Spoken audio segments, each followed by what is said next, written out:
आज हमारे साथ ह्यूस्टन से हमारे गुरुदेव के प्रिय तरुण कृष्ण प्रभु और उनकी पत्नी बिंदु दीदी जुड़े हैं। और ये इनका संक्षिप्त परिचय मैं आपको देता हूँ। ये दोनों ही प्रभु जी वहाँ के जो टेम्पल है ह्यूस्टन में, श्री गोविंद जी गौड़िया मठ ह्यूस्टन, उसके प्रेसिडेंट हैं। और 2013 से ही अब इनमें बड़े एक्टिवली काम कर रहे हैं मंदिर के अंदर। वहाँ पे हमारे भारतीय कम्युनिटी जो है वो सब मिलके उस मंदिर में उसकी देख रेख करते हैं। तो प्रभु जी सबसे पहले गुरुदेव से 1996 से मिले ह्यूस्टन मंदिर में। जब पहली बार महाराज जी अमेरिका गए, वहाँ पे इनकी मुलाकात हुई। इन्होंने सुन रखा था इस्कॉन से कि महाराज जी एक प्योर डिवोटी, प्योर वैष्णव हैं, तो उनको मिलने आए थे। वहाँ पे एक गांधी सेंटर नाम की जगह है जहाँ पे की कथा हुई थी श्री गुरुदेव की। वहाँ ये लोग मिलने गए थे महाराज जी से। और उस कथा के आखिरी दिन में गुरुदेव के पीछे पीछे ये लोग चल रहे थे और आपस में बंगाली में कुछ बात करे, तो महाराज जी ने इनको पीछे मुड़ के पकड़ लिया, करे बंगला कहाँ से आ गए यहाँ पे अमेरिका में। तो गुरुदेव ने इनसे पूछा कि ये बंगाली में कौन बात कर रहा है। फिर उन्होंने अपना परिचय दिया। फिर महाराज ने कहा अगले साल हम आपके घर आके रहेंगे, और फिर रहे भी। और उसके बाद इनका महाराज जी से सिलसिला शुरू हो गया। पूरे डिसाइपल बने दोनों ही महाराज जी के शिष्य। और जैसा कि मैंने पहले कहा, अभी ये लोग मंदिर के प्रेसिडेंट रूप में प्रभु जी सेवा दे रहे हैं अपनी, और दीदी भी अपनी सेवा दे रही हैं मंदिर के अंदर। और वहाँ पे बड़ी अच्छी कम्युनिटी है भारतीय लोगों की। सब लोग मिलजुल के मंदिर चलाते हैं गुरुदेव को, और अनेक सन्यासियों को इनवाइट करते हैं। अनेक प्रोग्राम्स वहाँ पे होते हैं। तो आज हम लोग प्रभु जी से गुरुदेव की स्मृतियों, दीदी से भी गुरुदेव की स्मृतियाँ और कैसे महाराज जी से मिले, क्या क्या इनकी मधुर स्मृतियाँ रही, उन सब के बारे में श्रवण करेंगे।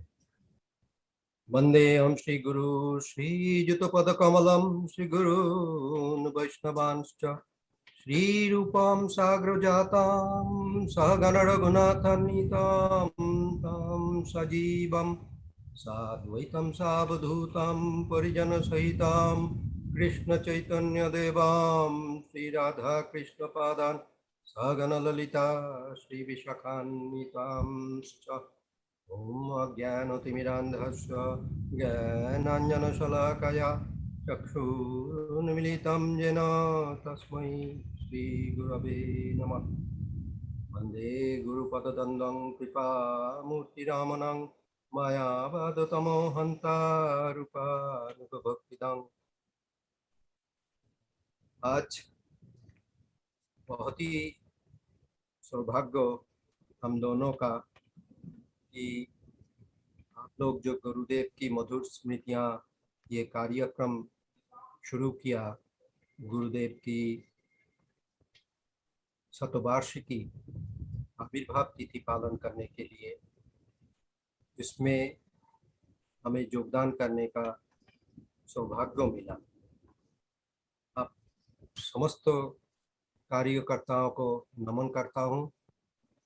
तत्पश्चात सभी श्रोताओं को नमन करता हूँ और कुछ बोलने का प्रयास करेंगे हम लोग।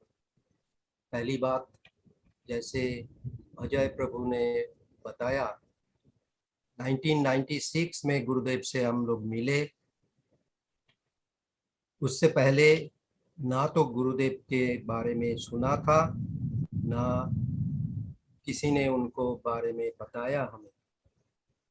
जब आ गए थे तो प्रोग्राम हुआ था गांधी सेंटर में। हम लोग को अभी भी याद है, उनके साथ नवीन कृष्ण प्रभु और पुंडरीक प्रभु थे, और एक विदेशी महिला आए थे। ज़्यादा लोग नहीं थे, ब्रजनाथ प्रभु थे उनके साथ। तो इन लोगों ने प्रोग्राम करने के बाद जब गाड़ी में बैठने जा रहे थे, उससे पहले हम लोग एक साथ चल रहे थे और हम दोनों आपस में बात कर रहे थे। तो गुरुदेव नवीन कृष्ण प्रभु से पूछा, देखो नवीन, बांग्लाয় के कथा बोलছে।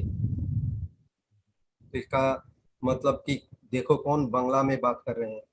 तो हम लोग बांग्ला में बात किया। उसके बाद गुरुदेव के साथ गुरुदेव बोले कि अगले साल तुम्हारे घर आएंगे।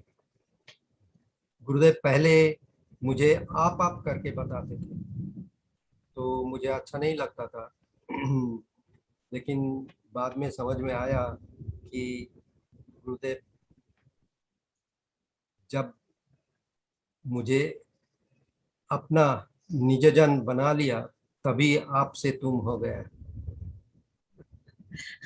तो और ये जो आपसे तुम होने का सफर है ना, वो उनकी बेटियों को नहीं तय करना पड़ता था, वो सीधे बेटियों के साथ डार्लिंग डॉटर्स बोलते थे गुरुदेव, और सीधे तुमसे ही होता था ये तो कभी अंतर तू था। बोल। गुरुदेव हमेशा से ही ऐसा हम लोग को लगता था कि गुरुदेव जो है वो हम लोगों को बेटियों को बहुत ज्यादा ही प्यार करते थे।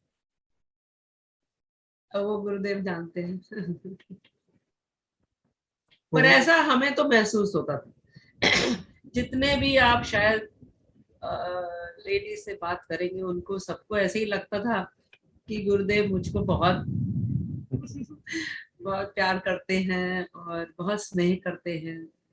और एक पिता की अनुभूति जो होती थी और होती है, वो वो बताने की वस्तु नहीं है, अनुभव करने की ही वस्तु है। तो ऐसे हमें भी कभी कभी लगता था कि गुरुदेव क्या पक्षपात है महिलाओं को ज्यादा बेटियां बोल के संबोधन करते थे और हमें थोड़ा डांट जैसे देते थे। ऐसे हमारे साथ भी हुआ।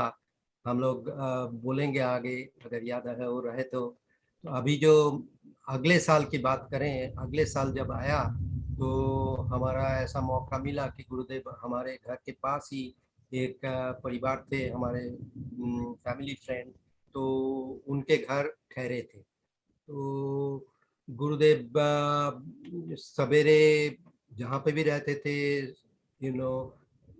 मॉर्निंग वॉक में जाते। तो मॉर्निंग वॉक में हम लोग चले थे। हम काम जाने से पहले वो उनके साथ मॉर्निंग वॉक में ज्वाइन करते थे। वहाँ थोड़ा बातचीत होता था। हम लोग गुरुदेव कभी कभी बोलते थे कि किसी का कोई प्रश्न है। तो मैंने एक बार पूछा था कि गुरुदेव पहली पहली बात मुझे समझ में नहीं आ रहा था कि कौन सा प्रश्न करना चाहिए या नहीं चाहिए।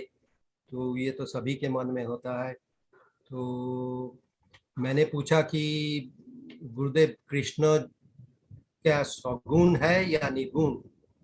तो गुरुदेव अच्छे ढंग से बताया कि ये दोनों ही कृष्ण के गुण हैं। जैसे भी हमारे उपनिषद या श्रुतियां में ऐसे वर्णन है नेति नेति करके, अपाद पानी जबतो गृहिणा। सो ये सब जो श्लोक में बोलते हैं कि उनका पैर नहीं है लेकिन चलते हैं, उनका हाथ नहीं है लेकिन ग्रहण करते हैं, इसका मतलब है कि वो जो है वो सब अप्राकृत है। तो उसके बाद फिर हमारे घर आने का मौका मिला। उन्होंने हमारे घर आते एक बार बोला कि अपनी चक्रवर्ती ब्राह्मण अपनी वैष्णव भोले महाप्रभु खूब आनंद हो। इसका मतलब कि जो हमें ये कुल मिला उसका प्रशंसा करते हुए उन्होंने बोला कि तुम्हें वैष्णव हो जाना चाहिए। उसके बाद उन्होंने बोला जो क्या हमारे ऊपर बहुत ही प्रभाव डाला था कि তোমরা স্বামী স্ত্রী দুজনে মিলে ওই জগতে রাধা কৃষ্ণের सेवा করতে পারো। कि तुम दोनों हस्बैंड एंड वाइफ मिल के वहाँ भगवान की जुगल चरण की सेवा कर सको। तो ये सब जो पहले गुरुदेव ने बताया उसके वजह से धीरे धीरे गुरुदेव हमको खींच लिया अपने हृदय के जो स्पेस था उसमें अपना जगह बना लिया। तो is like Binny BD BC, जो लैटिन फ्रेज है कि आई केम, आई सॉ, आई कॉन्कर्ड, कि आया, देखा और जय कर लिया। इसी तरीके से गुरुदेव सबको अपने तरफ खींच लेते थे। और एक चीज गुरुदेव के बारे में हमें याद है, पहले जब आए थे हमारे घर, बिंदु जी बहुत टाइम लगा के सभी लोगों के लिए प्रसाद बनाया था। उनके साथ कम से कम 10-15 तो आते थे, वो बढ़ के 25-30 भी हो जाते। तो उन्होंने आते ही बोला कि जो हमारे साथ जो लोग आए हैं उनका ख्याल रखना।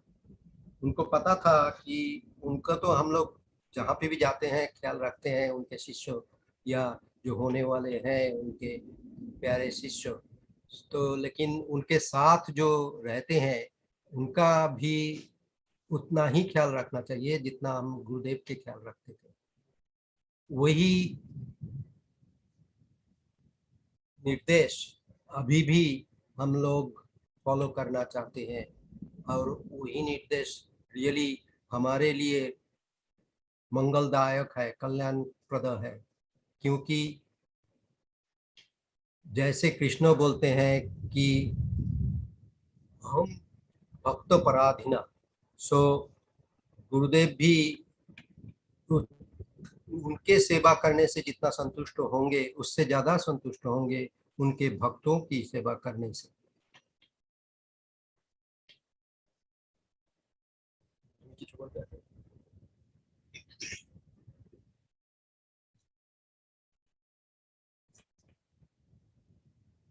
ओम ज्ञानतिमिरन्धस्य ज्ञानाञ्जनशलाकया चक्षुरुन्मिलितं येन तस्मै श्रीगुरवे नमः।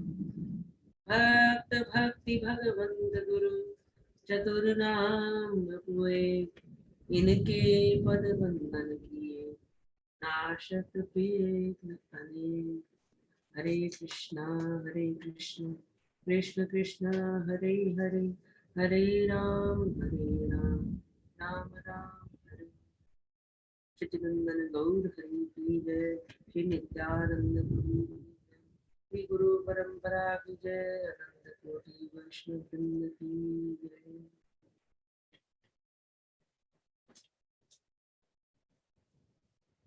हरे कृष्णा।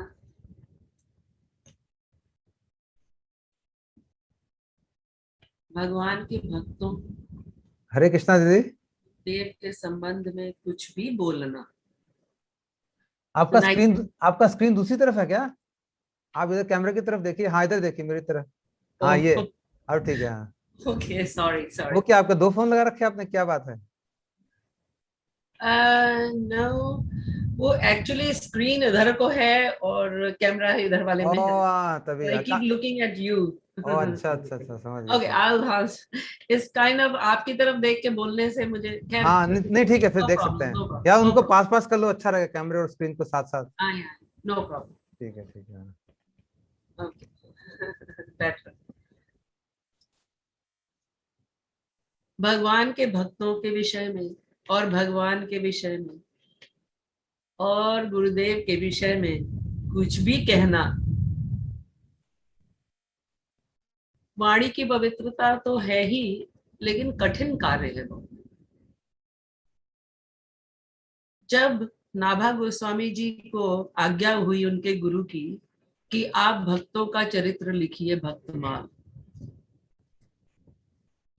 तो वो बोले कि गुरुदेव मैं भगवान का चरित्र लिख सकता हूँ, लेकिन मैं भक्तों का नहीं लिख सकता, क्योंकि भगवान के एक विशेष स्वरूप के विषय में लिखना या किसी भी कई विशेष स्वरूपों के विषय में लिखना भी संभव है, लेकिन भगवान के भक्त तो ऐसे छुपे हुए हैं कि किनके बारे में बताऊं और किनके बारे में ना बताऊं, ये कैसे डिसाइड करूं?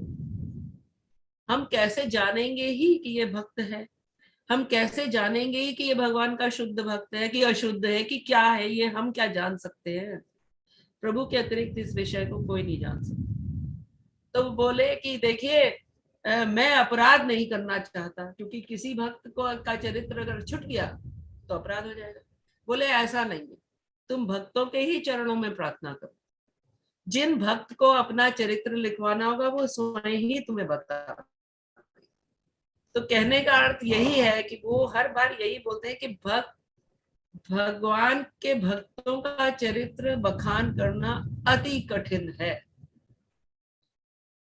गुरुदेव का चरित्र बखान करना अति कठिन है, क्योंकि हम क्या बखान करेंगे। हम तो अपने इन आंखों से गुरुदेव से मिले, उनको एक साधारण मनुष्य की तरह देखते हैं। साधारण मनुष्य की तरह हमारी तरह उन्हें भी भूख लगती है, वो भी टॉयलेट जाते हैं, वो भी स्नान करते हैं, वो उनकी भी तबीयत खराब कभी लगती है, उन्हें नींद भी आती है, ये सब चीजें होती हैं। तो हमें देखने में तो लगता है कि वो हमारे ही जैसे हैं, हमारे पिता तुल्य हो सकते हैं, हमारे किसी भाई के तुल्य हो सकते हैं, बहन के तुल्य हो सकते हैं, माँ के जैसे दिख सकते हैं। लेकिन ये बात समझ में नहीं आती कि वो भगवान का ही स्वरूप है, भगवान से अभिन्न है। ये बात समझ में नहीं आती। और ये समझने वाली वस्तु है भी नहीं कि कोई हमें फॉर्मूला बता दे, अरे भाई आप ऐसे इस प्रॉब्लम को सॉल्व कर लो, आप रिपीट कर लो और आप कर लोगे। ऐसा हो नहीं सकता। जैसे कि पढ़ाई लिखाई में भी आदमी को खुद ही स्ट्रगल करना पड़ेगा। क्योंकि मैं पढ़ाती हूँ इसलिए मैं ये कह सकती हूँ, ये बात का अनुभव है मुझे कि स्टूडेंट आएंगे पूछेंगे, अरे भाई ये हमें बता दीजिए ये कैसे सॉल्व करेगा। मैंने कहा देखो मैं बता भी दूं तुम्हारा कोई लाभ नहीं होने वाला है, क्योंकि ये मैं बता दूंगी और नेक्स्ट टाइम मैंने उसमें जरा सा भी परिवर्तन किया तुम्हारी समझ में नहीं आएगी बात। इसलिए स्ट्रगल खुद को ही करना पड़ेगा। इसलिए ऐसा किसी संत की बात है कि भागवतम में ये क्लियर बात लिखी है कि जब आदमी संसार में, उसको समझ में आ जाती है बात कि संसार में बड़ी प्रॉब्लम्स हैं और मेरी इच्छाएं ही मुझे प्रॉब्लम क्रिएट करती है। आज ये चीज मिली तो कल दूसरे की इच्छा। जब छोटे थे तो बड़े होने की इच्छा। पढ़ाई पढ़ते थे तो लगता था पढ़ाई खत्म होके कब नौकरी लगेगी, पैसा कमाएंगे, किसी की बात सुननी नहीं पड़ेगी। जब बड़े हो जाएंगे तो किसी की बात सुननी नहीं पड़ेगी। पता चला कि उससे भी अधिक सुननी पड़ रही है। घर में माता पिता तो डांटते डपटते थे प्रेम के कारण, पर बाहर वाले डांटेंगे डपटेंगे स्वार्थ के कारण, हमसे अपेक्षाएं रखेंगे अपने स्वार्थ के कारण। माँ बाप तो निस्वार्थ भाव से करते थे। ये सारी बातें समझ में आने लगती हैं एज वी मैच्योर। लेकिन फिर भी आदमी हमें ये सारी बातें जो भी मैं आपको बोल रही हूँ मेरे मन के अंदर जो है अपने विषय में वही बोल रही। इससे किसी और के प्रति आक्षेप या किसी और को देख के नहीं, पर ऐसे अपने आप मन में ये बात आती है, सवाल बार बार आता है, अरे ये क्यों ऐसे, क्या ये जरूरत है, इस चीज की क्या जरूरत। मैंने अपना अनुभव यही किया, कोई चीज की बड़ी इच्छा है, वो मिल गई तो उस चीज की इच्छा मतलब वो प्रसन्न नहीं करा उसने, क्योंकि प्रसन्न किया होता तो फिर दूसरी क्यों आती। अब ये चीज मिल गई, अच्छा नहीं और चाहिए, अरे ये वस्त्र मिल गया, अब ये वाला भी चाहिए, अरे क्यों चाहिए, 2 वस्त्र में भी तो काम चल सकता था। लेकिन नहीं, पता है कि एक रोटी और खाने से प्रॉब्लम हो जाएगी, लेकिन लालच आ गया और रोटी खा ली और बहुत प्रॉब्लम हुई। जब तक कि खुद डिसाइड नहीं किया कि भाई ऐसा मत करो, कंट्रोल करो अपने आप को, नहीं तो प्रॉब्लम क्रिएट होगी। तो इसी प्रकार से जब किसी को जब ये मन में आता है तब उसको लगता है कि अच्छा भाई फिर कहाँ है सुख। एसोसिएशन का बहुत प्रभाव है इसका संसार में भी ये समझ में आता है और भगवान के केस में तो समझ में आता ही। Association makes a big difference, बहुत। जैसा करोगे संग वैसा चढ़ेगा रंग, खरबूजे को देख के खरबूजा रंग बदलता है, ऐसा कहा जाता है। तो कुछ तो आपके किस घर में जन्म हुआ हो इसका प्रभाव डेफिनेटली पड़ता है। ऐसा ही कुछ था कि शुरू से ही मुझे इस चीज में रुचि थी, सत्संग में रुचि थी, और ये बात समझ में आती थी कि गुरु की आवश्यकता है। बिनु गुरु ज्ञान कहाँ ते पाऊं, ये बात समझ में आती थी। लेकिन चारों तरह उल्टी सीधी चीजें भी नजर आती थी। बिकॉज भगवान ने बुद्धि तो दे रखी है, बुद्धि का इस्तेमाल करना हमारे हाथ में है, विवेक बुद्धि का इस्तेमाल। तो ये भी समझ में आता था, ये भी सुन रहे हैं कि गुरु में बड़ा विश्वास रखो और उनको जो है मतलब ऐसा विश्वास होना चाहिए कि अनक्वेश्चनेबल, क्वेश्चन नहीं करने का। तो ऐसा फेथ तो अपने आप तो आएगा नहीं, क्योंकि बाहर की दृष्टि से तो कुछ उल्टा सीधा भी नजर आता तो है आदमी को। हम तो अपनी ही बुद्धि से विचार करेंगे ना, क्या सही है क्या गलत है, लेकिन वास्तव में सही क्या गलत क्या हमें क्या पता।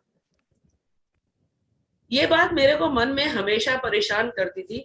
आई wish I was not born a girl. मुझे हमेशा लगता था कि अगर मैं, ये बात मुझे हमेशा लगती थी, अगर मैं लड़की नहीं होती लड़का होती तो मैं कब का घर से निकल गई होती। ऐसा मेरे मन में विचार आता। कहाँ निकल जाते गुरुजी के साथ? है कहाँ निकलने का प्लान था अगर लड़के बस थे? घर में नहीं, ये सीख कि भगवान के बारे में, ये संसार किसने बनाया, क्यों बनाया, इतनी ये प्रश्न मैं अपनी दादी से, पहला प्रश्न मुझे अपने जीवन का याद है, जो कि मैं 4 या 5 साल में कहाँ बैठी थी, कैसे बैठी थी, ये सब मुझे याद है। मैं भी 4-5 साल की होती। तो मैं बैठी और मेरी दादी इस ज्ञान मार्ग और ये इसमें मतलब भक्ति में, इन सब चीजों में वातावरण था हमारे घर में पूजा पाठ का। वेजिटेरियन थे हम लोग, ये सब बातें थी। बहुत मेरी दादी बहुत बाज विचार करती थी। पंजाबी परिवार में जन्म होने के बावजूद हमारे घर में बहुत छुआछूत ये सब बहुत ज्यादा था। तो मैंने बोला, मैं उनको भाभी जी हम लोग बोलते, तो बोला भाभी जी, और ये पेड़ किसने बनाए, ये तारे किसने बनाए, सूरज किसने बनाए, ये सब बोलते, ऐसे ऐसे बोलते बोलते। फिर मैंने कहा तुमको किसने बनाया, आपको किसने बनाया, मुझको किसने बनाया, मम्मी को किसने बनाया? बोले सब भगवान ने बनाया। मैंने फिर उनको किसने बनाया? ऑब्वियसली किसी को किसी ने तो बनाया। बोले उनको किसी ने नहीं बनाया, वो स्वयंभू है। ये शब्द मुझे आज भी याद है, स्वयंभू है। मैंने कहा क्या मतलब? मतलब कि वो उन्होंने खुद बने। सिंपल सा बच्चे को क्या समझाए? बोले एकम बहु श्याम, ये बात भी मुझे याद है। बोले मैं एक हूं अनेक हो जाऊं। मैंने कहा वाह, तो हम सब उनके ही हैं इसका मतलब? तो बोले हाँ हम सब उनके हैं। में जो वो कोई काम करने वाले लेबर्स थे, कुछ था, दूध का गिलास लेके ऐसा क्यों है? मैंने बोला तो बोले कि सब कर्मों का लेखा है। अब ये बातें कुछ समझ में नहीं आई, लेकिन दिमाग में रह रही थी, पर ये बॉदर करती थी मुझे कि ऐसा क्यों है। अब थोड़ा बड़े होने पे जब ज्यादा restriction, being a girl restriction India में तो होते ही थे, तब मुझे लगता था कि आई जस्ट, ये सब चीजों में जाने का शौक था मुझे, सत्संग में जाने की इच्छा होती थी। कहीं सत्संग हो रहा है, अपनी दादी के पीछे लग लिए। अब घर में सब लोग तो बोलते थे अरे अपनी तरह बनाओगी इसको, ये घर से एक दिन भाग जाएगी, ये वो सब बोलते थे, बिगड़ जाएगी, साधु संतों के पीछे पड़ जाएगी, क्योंकि मुझे उसमें रुचि थी। तो मेरे घर में थोड़ा इस विषय में वो होता था, तो उसकी वजह से मुझे मन में ये होता था कि अगर मैं लड़का होती ना तो ये सब चीजें आसानी से की जा सकती। मतलब कहीं भी जाते रिस्ट्रिक्शन नहीं होता, कहीं जा रहे हैं कुछ आवारागर्दी थोड़ी ना कर रहे हैं, लेकिन सत्संग में जाने पे भी रिस्ट्रिक्शन क्यों है, ऐसा लगता। आप गुरुदेव से मिलने से पहले सत्संग अटेंड करते थे मतलब घर में? हाँ जी, महाराज जी से मिलने से पहले भी सत्संग वगैरह आपके घर में होता था और संत महात्मा लोग आते थे? तो ये हाँ सत्संग होता था, साधु संग काफी मिला और रुचि भी थी। तो इधर जब हम लोग इस ह्यूस्टन शहर में आए ना, तो मुझे हरे कृष्णा इस्कॉन का मंदिर था, वहां जाने की रुचि थी। तो वो मैं इनको बोलूं कि चलिए मंदिर चलते हैं, हमने सुना देखा, मैंने देख लिया कि यहाँ मंदिर है कोई, मैं जाने की इच्छा थी, तो चले गए वहां, मुझे बड़ा अच्छा लगा। इस्कॉन से बहुत अधिक या हरे कृष्णा मूवमेंट से थोड़ा बहुत उससे इंट्रोडक्शन था, क्योंकि कुछ डिवोटीज को मैंने इंडिया में देखा था, इस्कॉन के डिवोटीज को, वेस्टर्न डिवोटीज को, वही भाई इनको कृष्ण में रुचि है। तो गए, एक बार गए तो मुझे अगले संडे फिर बोलूं चलो जी, अब ये बोले नहीं ये क्या है वहां पे, ये लोग उछल के ये क्या इतना शोर मचाते हैं, जोर जोर से ये उछलते। अब यही व्यक्ति सबसे अधिक उछलते हैं कीर्तन में। जय हो। मैं सबसे अधिक ऊंचा ऊंचा उछलेंगे कीर्तन में। तो अच्छा नहीं कोई विशेष लगा, इनकी रुचि नहीं थी इस तरह।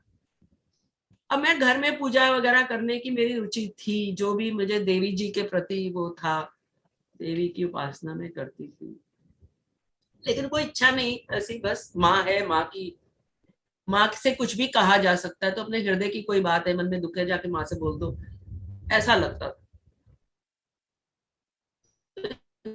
धीरे धीरे इस तरह रुचि आई और वहां जाके और धीरे धीरे लगे, थोड़ी सेवा करने लगे, इनको भी रुचि जागृत हो गई, वेजिटेरियन हो गए। मैं इसलिए ये बता रही हूँ कि भगवान जब आपके जीवन में गुरुदेव को भेजेंगे तो उसकी प्रिपरेशन भगवान करते हैं। ये भगवान की कृपा यही है, ऐसा मेरी समझ में आता है कि भगवत लोग कहते हैं अरे भगवान कृपा करो, भगवान कृपा, अरे भगवान कैसे कृपा करेंगे, हमें समझ में कैसे आएगा। एक साधु का संग मिलना, सत्संग मिलना ही भगवान की कृपा है। वो मिलने से गुरु का पदार्पण होगा। हमारी खुद की प्रिपरेशन अगर नहीं होगी तो हम समझ ही नहीं पाएंगे। संसार के दुख से जब दुखित होगा, नहीं भी दुखित होगा, उसको समझ में थोड़ा थोड़ा आएगा ना, कि इच्छाएं होती है, फिर पूरी होती है, फिर दूसरी होती है, कोई दूसरी प्रॉब्लम आ जाती, एटलीस्ट ये बात भी समझ में आएगी। और ये भागवत में कहा गया है कि वो व्यक्ति को, दैट पर्सन विल सी, वो जानने की इच्छा करेगा, भाई क्या करूं मैं, क्या चीज परमानेंट हैप्पीनेस मुझे दे सकती है, ऐसी इच्छा तो आएगी मन में।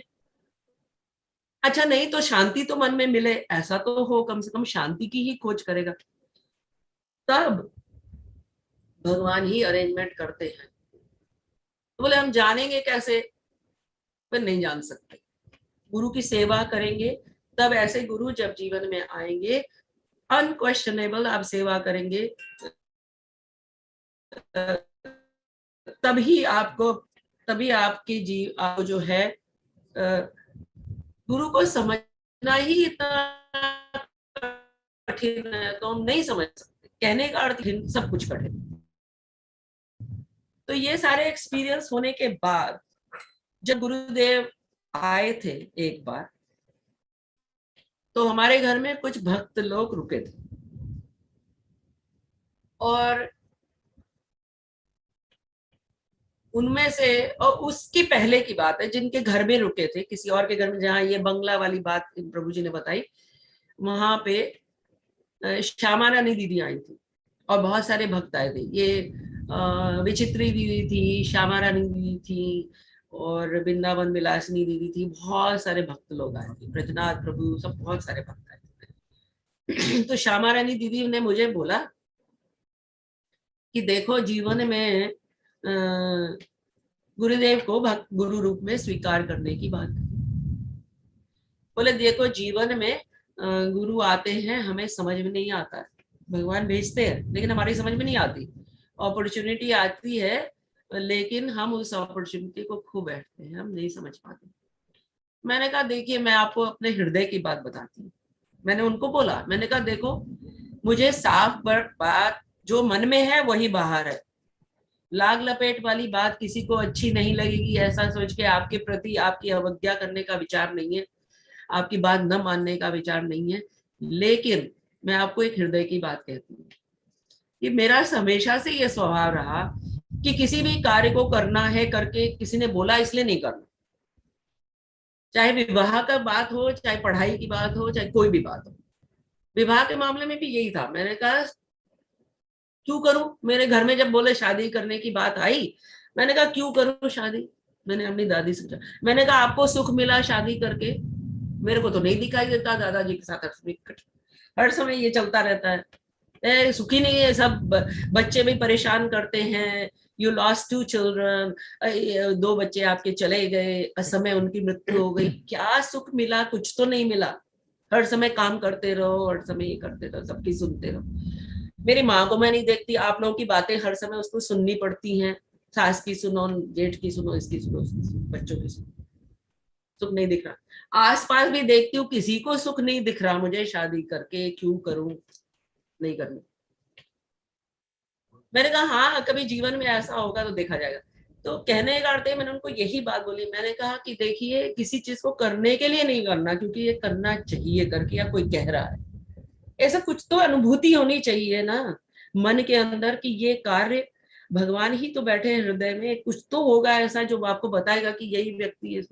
मैंने कहा देखो, इस जीवन का बंधन है, शादी विवाह तो इस जीवन का ही केवल बंधन है, लेकिन उसके लिए भी आदमी इतना सोचता है, विचारता है, और कुछ तो मन से अनुभव होता है कि ये व्यक्ति ठीक है मेरे लिए।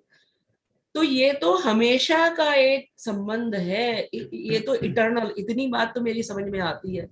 तो जो इटर्नल संबंध है उसके लिए क्या आदमी को सोचना विचारना नहीं चाहिए? थोड़ा सा उसको हृदय से कुछ नहीं आनी चाहिए फीलिंग, कुछ तो फीलिंग आनी चाहिए। मैं तो मुझे नहीं आ रही कि यही है हम।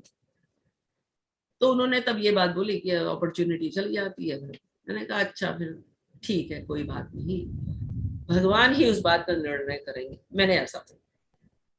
फिर अगले दिन घर में मैं पूजा करती थी, जैसे हमारे घर में गोपाल जी 93 में, देखिए कभी गोपाल जी की कोई सेवा नहीं करी, कोई ठाकुर जी की ऐसी कोई सेवा, ऐसा कुछ नहीं। लेकिन 93 में जब हमारा बेटे का जन्म हुआ, गोपाल का, उसका नाम गोपाल है, तो गोपाल के जन्म से पूर्व मेरी माता जी आए सितंबर के महीने में, और मेरे पिताजी ने उनके साथ एक गोपाल जी का विग्रह भेजा और राधा कृष्ण का भी विग्रह। अब हमने उनको बिठा दिया, कुछ करते वरते कुछ नहीं थे, लेकिन उन गोपाल जी ने जीवन के ऊपर धीरे धीरे अपने आप ही जैसे कि कब्जा सा कर लिया, इन द सेंस 1 साल बीत गया। एक दिन मैं बैठी ऐसे में, मैं तो प्रार्थना तो मालूम नहीं, ऐसे बस सामने बैठ के थोड़ी देर कुछ बोल दिया, मंत्र बोल दिया, जो भी।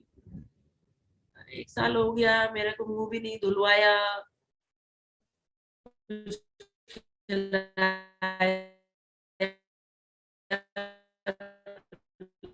भी नहीं, कुछ नहीं किया, करते दूध का भोग लगा। ऐसे करते करते वो ठाकुर जी ने कैसे, मतलब अपनी सेवा करवाने लगे, ये समझ में नहीं आई बात कि कैसे हुआ, ये नहीं मालूम।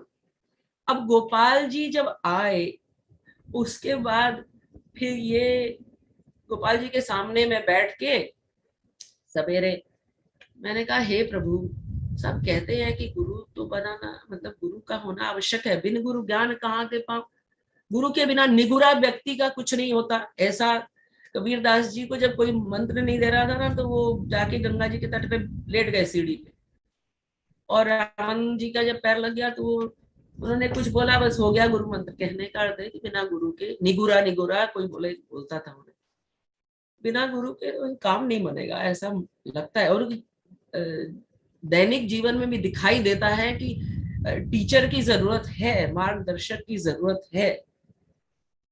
तो पर हमको कैसे पता चले? तो प्रभु तुम ऐसा करो, आपको तो सब पता है। मैंने कहा प्रभु तुमको सब मालूम है, तो तुम ऐसा करो कि अपनी तो बुद्धि है नहीं, अपनी बुद्धि लगाएंगे तो समझ में आने वाला है नहीं, तो आप काम को बना दो और हमें पता भी ना चले। आप ही बनाओ ना काम को, करने वाले आप हो तो बनाओ फिर। तो ऐसा कह के प्रार्थना करके मैं बाहर निकली, तो वो एक दीदी ठहरी हुई थी। अब वो दीदी इस जगत में नहीं है, श्रवण और कीर्तन की मदर थी वो, अब वो संसार में, उनका शरीर नहीं है। उनको बहुत बहुत प्रणाम उनका बहुत बहुत धन्यवाद। तो बोली दीदी, do you want me to put tilak on you? मैंने लगा तो कोई तिलक, क्या इसमें तो कोई बड़ी बात थोड़ी ना तिलक लगा, ऐसी बात तो नहीं। मैंने कहा ठीक है लगा दो। उसने तिलक लगा दिया। हम वहां पहुंचे, सामने जाके बैठ गए दोनों, गुरुदेव के सामने बैठे। अचानक से गुरुदेव ने देखा हमारी तरफ, बोले मुझे आज भी याद है कैसे बैठे हुए। नवीन, माला नहीं है तो अभी उधर के मंत्र देखो, मतलब माला लेके आओ, मैं इनको मंत्र दूँ। मैंने की तरफ देखा, इन्होंने देखा, क्या बोल रही है, कुछ समझ में नहीं आई बात, क्या मतलब है इसका, कुछ नहीं समझ में आया। तो नीचे जब सब लोग गुरुदेव की सभा समाप्त हुई, हम नीचे आए, गुरुदेव ने क्या मंत्र दिया, गोपाल मंत्र दिया, लेकिन कुछ समझ में कुछ नहीं आया, कुछ नहीं बोले। प्याज लहसुन खाते हो कि नहीं खाते हो, हम उस समय प्याज लहसुन खाते थे, वेजिटेरियन हो कि नहीं हो, कि कि माला करते हो कि नहीं करते हो, कि ये मत करना वो मत करना, क्योंकि उनको मालूम था। देखिए, हृदय की बात गुरु जानते हैं कि कौन व्यक्ति कैसा है, किसकी कॉन्शियसनेस कैसी है, ये बिदक जाएगा। और जो कर रहा है ना, वो जैसे बच्चों का होता है ना, किसी बच्चे को डांट से कहने की आवश्यकता, और किसी बच्चे को समझा के, और किसी को स्टर्न तरीके से, और किसी को एग्जाम्पल देके, और किसी को कैसे, वैसा ही गुरुदेव जानते हैं इस बात। नाउ आई रियलाइज, ये अब इस बात की समझ अब मुझे आती है। उनको पता है कि कुछ ऐसा बोलूंगा कहीं बिदक ही ना जाए, ये तो बहुत बिगड़ैल है, बैल बुद्धि है इसकी, ये बिगड़ ना जाए कहीं। तो क्षत्रिय कैरेक्टर टू मच, बोला ये बिगड़ ना जाए। बिगड़ जाए मीन्स कि ये जिस रास्ते पे इसको जाना चाहिए, इसका जो पोटेंशियल है, वो कहीं उससे ये गुड टीचर का ऐसा ही है कि वो इस तरीके से करते हैं कि वो जो शिष्य है उसको उसका काम बन जाए ना। गुरुदेव का काम तो यही है कि वो काम बना दे। तो फिर उन्होंने जब हम नीचे आए, सब दीक्षा हो गई, दीक्षा हो गई, ओ कॉन्ग्रेचुलेशन। मैंने व्हाट, फालतू की बात, दीक्षा के हमने गुरु नहीं स्वीकार किया, उन्हें ये कोई थोड़ा ना जबरदस्ती का ये कोई गुरु बन गया ऐसा। लुक एट दिस, कैसा एटीट्यूड, बैल बुद्धि एटीट्यूड किसी को ही कहते हैं। चले गए घर, अब सारा दिन मुझे परेशान कर रही है बात। किसी के साथ मैंने एक मित्र से बात भी करी, हाँ ये तो शिष्य बनाने के चक्करों में जैसा कि देखते थे ना वही तो समझ में आएगा ना जो देखते हैं, क्योंकि इंप्रेशन माइंड पे तो वैसे ही पड़ेगा। और मुझे बहुत परेशान करे बात। मैंने कहा कि भाई हम तो बहुत गड़बड़िया मैं तो करती हूँ, बहुत गड़बड़िया करती हूँ, ऐसा सुनने में आया है, क्योंकि इस्कॉन में जाते थे ना, और आप कुछ उल्टा सीधा करोगे तो उसका प्रभाव आपके गुरुदेव पे पड़ता है, उनको कष्ट भोगना पड़ता है। शिष्य कुछ गड़बड़ झाला करता है, इसलिए बड़े सोच समझ के शिष्य बनाना चाहिए। शिष्य गड़बड़ झाला करता है तो जैसे माता पिता को बच्चों के गड़बड़ करने का भोगना पड़ता है, शिष्य गुरुदेव को भोगना पड़ता है। मैंने कहा भाई, अरे पहले ही कोई कुछ कम पाप हैं और फिर और कुछ गड़बड़ झाला करके गुरुदेव को भगवाएं, ओ तो बड़ी गड़बड़ हो जाएगी। किसी भगवान के भक्त को भगवाएं, ये तो बहुत ही खराब होगा। और किसी और को, मेरे लिए किसी और को, गुरु नहीं, किसी और को मेरे कारण से कोई कष्ट भोगना पड़े, ये तो बहुत ही खराब चीज है। नेक्स्ट डे अर्ली मॉर्निंग, मैं काम पे अपने जॉब पे जा रही थी, तो क्लास से जाने से पहले अर्ली मॉर्निंग में पहुंच गई। गुरुदेव उस समय वॉक कर रहे थे, मैं रास्ते में स्टॉप बाय करी, थोड़ा जल्दी निकली। गुरुदेव अपना मॉर्निंग वॉक पे जा रहे, मैं वहीं जमीन पे दंडवत करा, प्रणाम किया। फिर मैंने बोला मुझे गुरुदेव आपसे अकेले में बात करनी है। गए कमरे में, मैंने कहा गुरुदेव ऐसा कहते, और मैं तो बहुत गड़बड़ झाला कर होते हैं मेरे से, तो फिर ऐसा आपको कष्ट। अरे कुछ नहीं, तुम चिंता नहीं करो, ये सब बात को लेके चिंता नहीं करो, भगवान का भजन करो। दैट्स इट, कुछ भी नहीं बोला। बोले ये सब लेके परेशान नहीं हो और जाके भगवान। मैंने कहा वो नहीं नहीं, मन से तो ऐसा लगता नहीं है कि आपको गुरु रूप में स्वीकार किया है।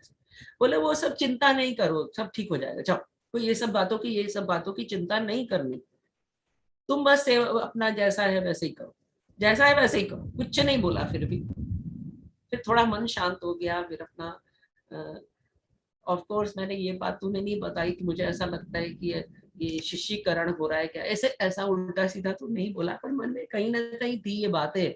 मैं आपको अपने हृदय की बात इसलिए बता रही हूँ कि ये विचार प्रकट करके एक मन में दुख भी है इस बात का, तो शायद अपना दुख प्रकट करके सबके सामने बोल के शायद थोड़ा मन हल्का करने का प्रयत्न है ये केवल, कि देखो ऐसा विचार, कैसा दुष्विचार, कैसी दुर्बुद्धि, और है अभी भी है। यही सबसे बड़ी प्रॉब्लम है मेरी, मैं अपनी बता रही हूँ कि ये दुर्बुद्धि जो है हमारी जाती नहीं है। सवेरे सच में मैं कह रही हूँ आपको कि सवेरे उठ के मैं यही प्रार्थना करती हूँ, गुरुदेव थोड़े से आपके चरणों में मेरी प्रीति हो जाए, बस दैट्स ऑल आई वांट। थोड़ी निष्ठा हो जाए, मैं थोड़ा ये समझ पाऊं कि आप वास्तव में कृष्ण कृपा की मूर्ति हो। जो हम गाते हैं कृष्ण कृपा की मूर्ति गुरुदेव है, वो वास्तव में मेरे को अनुभव हो, वो होता नहीं है मुझे। और उस अनुभव कैसे हो, जो ये जो मन के अंदर इतने दुष्विचार आते। अब मन को कोई कंट्रोल कर सकता है कि? कोई नहीं कर सकता। अगर मेरे मन में विचार आपके प्रति, आपको देख के कुछ दुर्विचार आता है, तो कैन आई कंट्रोल इट? मैं तो नहीं कंट्रोल कर सकता, मन है ही ऐसा दुष्ट। अच्छा, जब मन में एक दुष्विचार घुस जाता है तो वो क्या निकलता है? नहीं निकलता। अब ये सारा कुछ होते होते गुरुदेव ऐसा जब हुआ,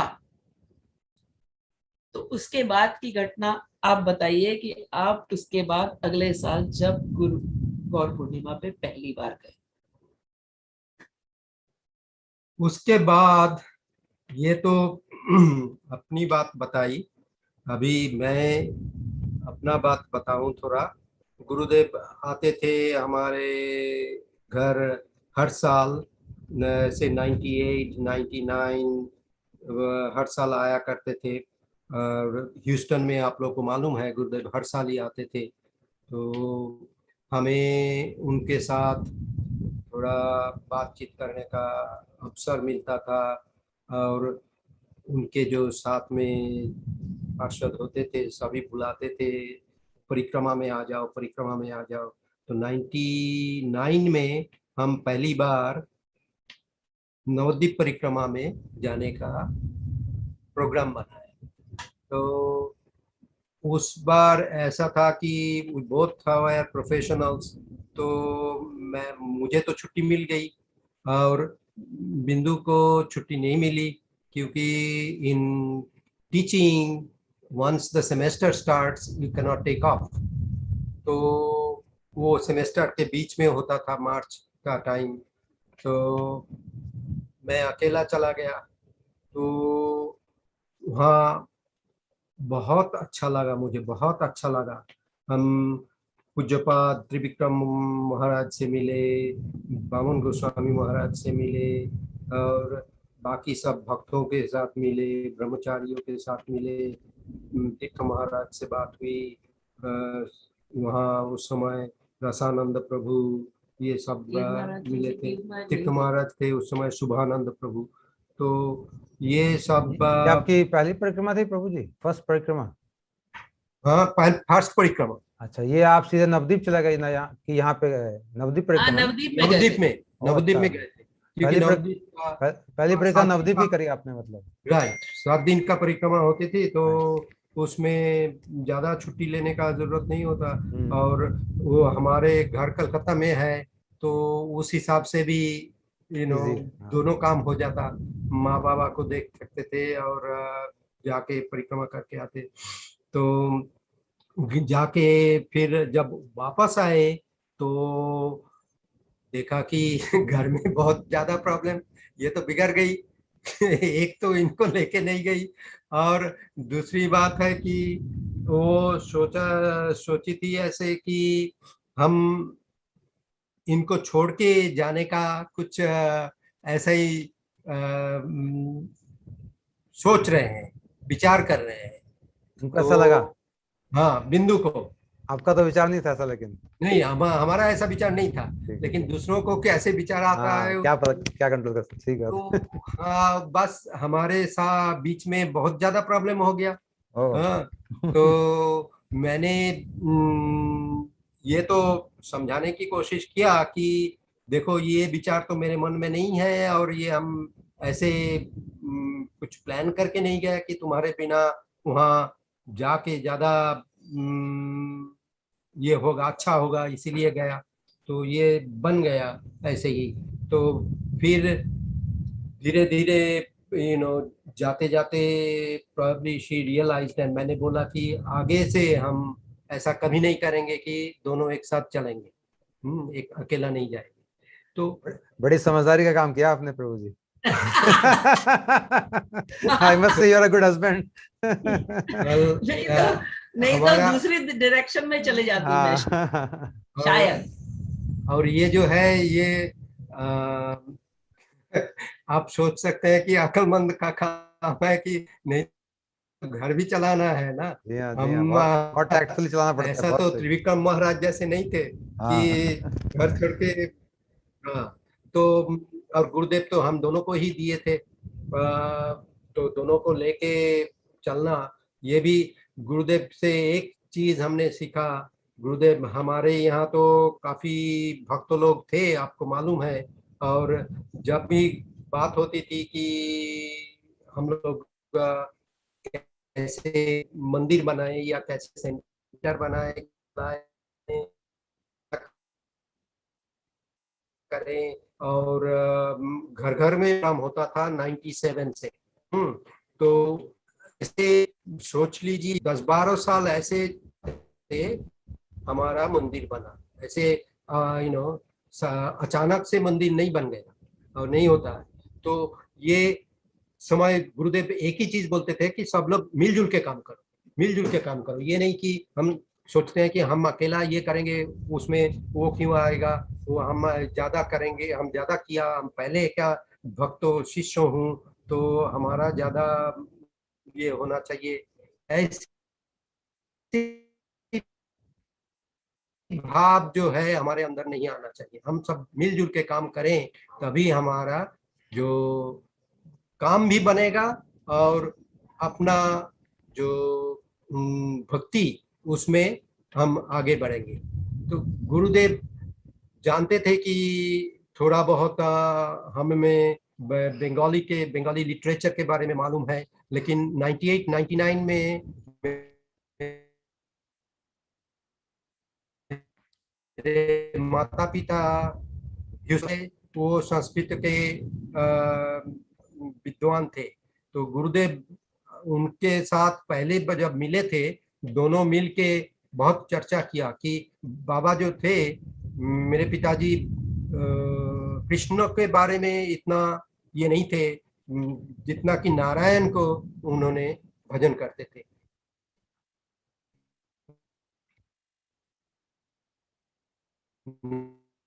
नारायण को भगवान मानते थे। वार्तालाप हुई तो उसके बाद गुरुदेव बोले कि ये मुझे तुम्हारे पिताजी को चाहिए, तुम्हें नहीं। तो उसके बाद कई साल बाद पता चला कि क्यों गुरुदेव ने ये बताया, क्योंकि गुरुदेव ने उनको उज्जवल नीलमणि का अनुवाद करने के लिए स्वभार सफेद। तो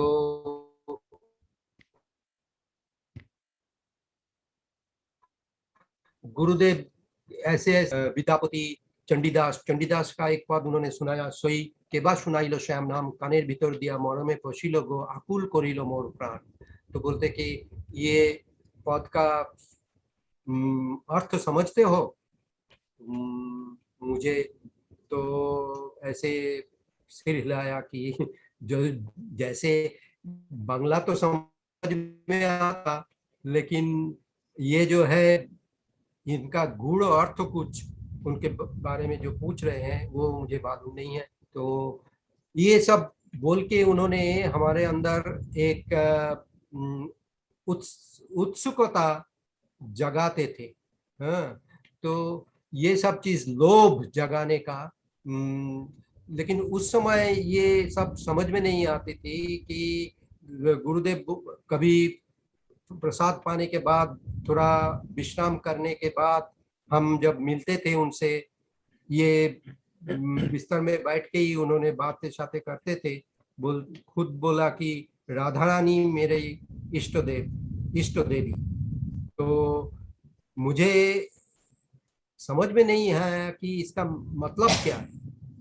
अभी हमें दुख होता है कि हम अगर उस समय थोड़ा बहुत समझदार होते तो उनसे बहुत कुछ पूछ सकते थे।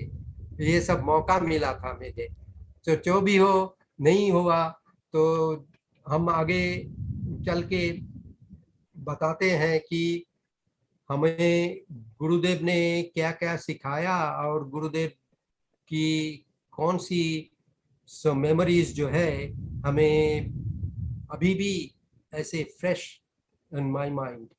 हम लोग 2000 ये कौन हलो प्रभु जी आपने जो ट्रांसलेशन की बात कही, सॉरी उसमें ना मेरा कनेक्शन थोड़ा सा हमको सुनाई नहीं दिया। हाँ वो जी, आपके पिताजी ने ट्रांसलेशन किया उज्जवल नीलमणि का?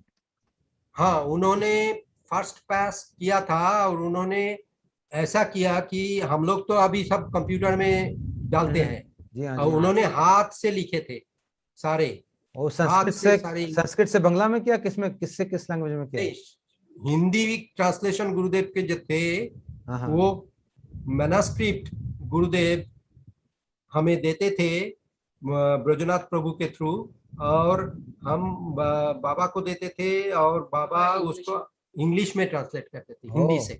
अच्छा अच्छा। तो ऐसा प्रिलिमिनरी बाबा ने 2 बार किया। ऐसा करके मतलब फिर बहुत विद्वान थे, मतलब आपके पिताजी बड़े पढ़े लिखे विद्वान उस हाँ, समय। तो उनका बाबा ने इतना बहुत पढ़ते थे बाबा, और उसमें इसीलिए शायद गुरुदेव तो पहचान गए ना उन्हें। हाँ। हम तो उन्हें अपने बाबा के रूप में देखते हैं, सही है। लेकिन गुरुदेव उनको जानते थे वास्तव में वो कौन है। तो इसलिए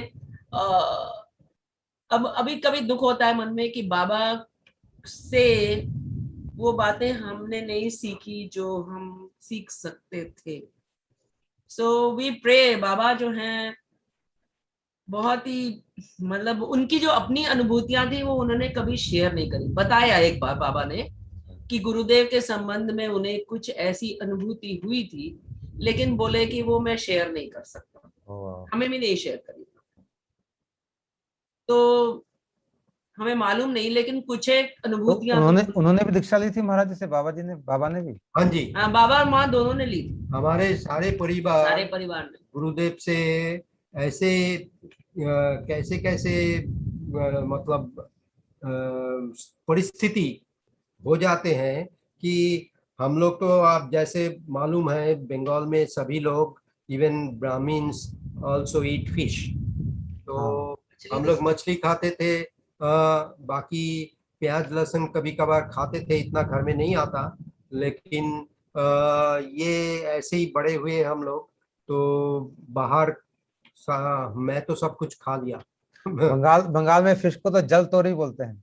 हाँ जी, तो या तो उन लोगों का कहना है कि इससे कोई खराब नहीं है खाना, तो जो भी हो। और हमारा 98-99 में आपको बताया कि बाबा माँ यहाँ ह्यूस्टन में आए थे, गुरुदेव से मिले थे। उसके बाद हमारा कलकत्ते में जो घर है गुरुदेव वहाँ गए थे, और उसके बाद गुरुदेव हर साल वहाँ जाते थे, जब भी कलकत्ता में जाते थे नवद्वीप जाने के लिए वहाँ ही कलकत्ता में उनका काइंड ऑफ स्टे होता था, क्योंकि उस समय मठ नहीं बना, जो बामन गोस्वामी गौरी मठ है वो नहीं था उस समय। तो वो उस वजह से उस समय उन्होंने जाके सभी को, including my sister and my brother in law and my Neiphiu, तीनों को दे दिया, और वो लोग भी खाते थे।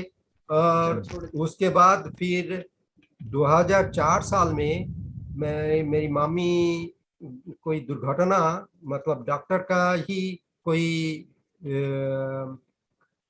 मिस ये हुआ था ट्रीटमेंट, उसके वजह से शी लेफ्ट, एंड उसके बाद फिर घर में सभी लोग सब कुछ छोड़ दिया। तो इसका मतलब गुरुदेव जो है ये सब जानबूझ के जिनको देना है देते थे, क्योंकि इसके बाद हमें ये भी ये देखने में मिला, हम कोई लोगों को गुरुदेव के पास लेके आते थे यहाँ ह्यूस्टन में, जिन लोगों से हम कहीं घर घर प्रोग्राम में मिलते थे, जिन लोगों को लगता था, समझाते थे कि ये अपने जीवन में कल्याण के लिए बहुत जरूरी है गुरु पदाश्रय करना, तो किसी किसी को मना कर देते थे। हाँ, तो उन लोगों को बाद में हमें समझ में आया कि उन लोगों को खाना पीना जो है ठीक नहीं था, तो गुरुदेव ये बोल के मना कर देते थे, लेकिन हमें क्यों मना नहीं किया। तो ये सब चीज यही समझ में आता है कि गुरुदेव को पता था कि कौन रियली आगे जाके क्या करेगा। तो ये मेरी जो है भाग्यो, गुरुदेव, एक तो गुरु मिला ऐसे, हाँ, जो कि बहुत जन्मों की भाग्य से किसी किसी को नहीं मिलता है। तो दूसरी बात है कि उनको सेवा करने का भी ऐसा मौका मिला जो कोई लोगों को नहीं मिलता है। क्योंकि ह्यूस्टन में हम जब आए थे तो गुरुदेव आने के बाद 2000 मेरा ख्याल 2001 या 2000 में उनके जो रामचंद्र प्रभु आए थे। हाँ, रामचंद्र प्रभु तो आए थे। हम बोल रहे थे कि जो काम जो था वो हम लोग जो मिल के करते थे, विष्णु प्रभु यहाँ से चले गए न्यू जर्सी, तो सारे जो प्रोग्राम का काम हमें ही करना पड़ता था ज्यादा से ज्यादा। और 2005 में हम लोग गुरुदेव के लिए पहला रिट्रीट किया था, जहाँ की सभी लोग जाके एक साथ 7 दिन हम लोग गुरुदेव के कथा, कोलंबिया लेक्स में गुरुदेव की कथा हुई थी। सारे वर्ल्ड से लोग, भक्तों लोग आए थे। तो ये जो सब सेवा करने का सौभाग्य मिला, तो उससे फायदा तो हमें ही हुआ। उस समय तो हमारा इतना भक्ति का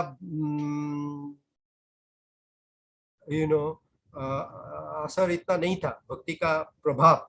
तो गुरुदेव की कृपा से ही ये सब सेवा करते करते हमें धीरे धीरे इस रास्ते में आगे बढ़ने का सौभाग्य मिला। जैसे कि ऐसा मौका कितने लोगों को मिलता है कि गुरुदेव जब सवेरे का टाइम ब्रेकफास्ट के बाद 10:30, 11:30, 11:30 इस समय मालिश कराते थे नहाने से पहले। तो वो जहाँ रहते थे, मैं जहाँ काम करता था उसके 5-7 मिनट के दूरी पे, तो हम लंच के समय हर साल चले जाते थे वहाँ गुरुदेव को नहाने से पहले मालिश करने के लिए।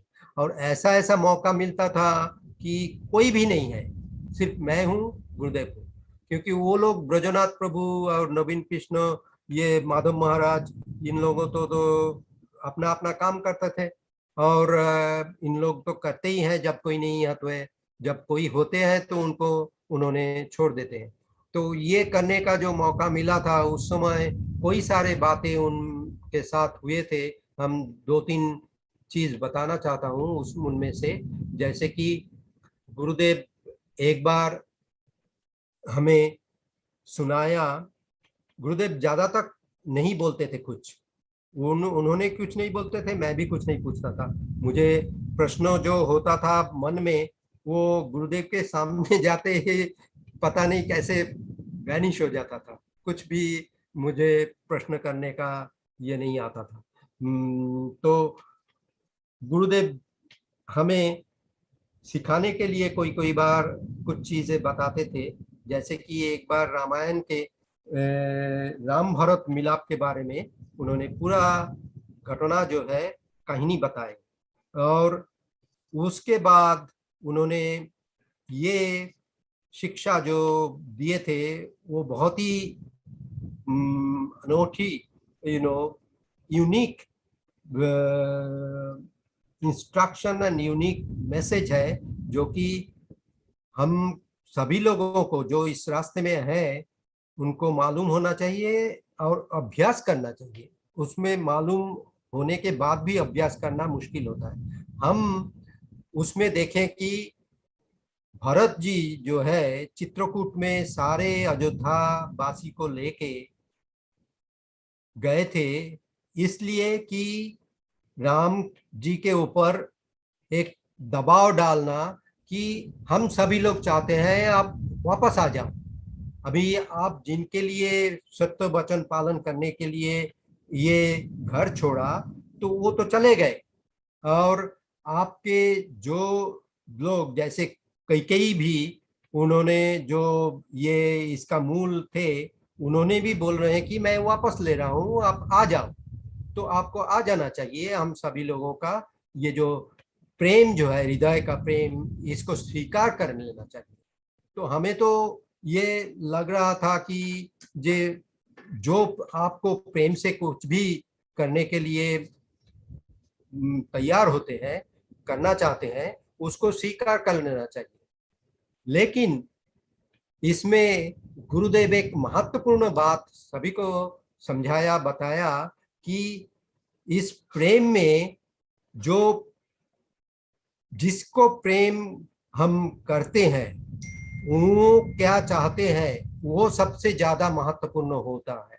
आखिर में उसी को ही हमको मान लेना चाहिए, वही है सच्चा प्रेम। उसके लिए चाहे जितना ही कष्ट हमें सहना पड़ा, वो स्वीकार जो है, वो स्वीकार कर लेना चाहिए। तो भरत जी ने वही किया कि राम जी को पूछा, और ये किसने बताया? ये बताया जनक जी ने। जनक जी वो सभा के अध्यक्ष थे उस दिन, और उन्होंने ये सब बोलने के बाद बोला कि भरत जी को इसमें ध्यान देना चाहिए कि राम जी किसमें क्या चाहिए, राम जी क्या चाहते हैं, और राम जी को किसमें सबसे ज्यादा प्रीति है। तो राम जी तो अपना वाचन पालन करने के लिए, वो तो फिर भी लीला था, तो लेकिन ये सब करने के बाद उन्होंने यही समझाया कि राम जी जो चाहते थे वो भरत जी को मान लेना चाहिए, चाहे जितना भी कष्ट हो उनको। तो ये प्रेम की जो गूढ़ बात उन्होंने ये घटना से उन्होंने समझाया। एक दिन जब ये मालिश करने का मौका हमें मिल रहा था, उसी समय दूसरी दिन एक बात बताया उन्होंने कि अपना श्री रूप गोस्वामी का जो श्लोक है, जो श्लोक गुरुदेव चाहे जो भी कथा जैसे भी हो, जिसको भी बोले, आखिर एक बार ना एक बार बोलते थे, अन्याभिलाषिता शून्यम ज्ञान कर्माद्गानावृतम आनुकूल्येन कृष्णानुशीलनम भक्तिरुत्तमा। तो ये इसमें भी उन्होंने वही प्रेम के बारे में, प्रेम के जो सारे पल्लू होते हैं वो खोल के दिखाया कि जैसे उन्होंने, हम सोचते हैं कि प्रेम में जैसे राम भरत मिलाप से उन्होंने बोला कि जो प्रेमी है वो क्या चाहता है, वो उसका प्राधान्य देना चाहिए। तो उसका प्राधान्य अगर दे तो फिर हमें ये भी स्वीकार करना चाहिए कि जब चाणूर उनसे लड़ रहे थे उनको मारने के लिए, तो कृष्णो कैसा सोच रहे थे? कृष्णो को उसमें वीर रस आस्वादन करने के मिला, वो उनको अच्छा लग रहा था, हाँ, युद्ध करने के लिए। और जैसे कि सारे भक्तों लोग जो भी जो रस में है वो सेवा करते थे, वो कृष्ण को रावण से, हिरण्यकशिपु से और कंस से युद्ध करने में जो रस मिलता था, रस तो 12 रस होता है, गौण रस, मुख्य रस, तो ये सब रस, तो रसो वही सौ कृष्ण को आस्वादन करने को मिलता है, तब उनको अच्छा लगता है। तो इसका मतलब क्या, वो भी भक्त प्रेमी भक्त हो गया। या यशोदा मैया जब कृष्ण को रुला के बैठा दिए थे कि दूध उफान रहा है, उसको संभालने के लिए वो कृष्ण को गोदी से उठा के जो जबरदस्ती बैठा के चले गए, तो कृष्ण रोने लगे। तो इसमें कैसे ये उनसे ज्यादा भक्त बन गए, जो लोग उनसे लड़के उनको रस का आस्वादन करा रहे थे। ये सब चीज गुण बातें उन्होंने समझाया कि उत्तमा भक्ति वो है। ये श्लोक में जो रूप गोस्वामी बताया कि एक तो अन्नाभिलाषिता शून्यम, ये है तटस्थ लक्षण, ज्ञान कर्माद्य अनावृतम, ये भी तटस्थ लक्षण। स्वरूप लक्षण क्या है? स्वरूप लक्षण है अनुकूलेनो कृष्णानुशीलनम।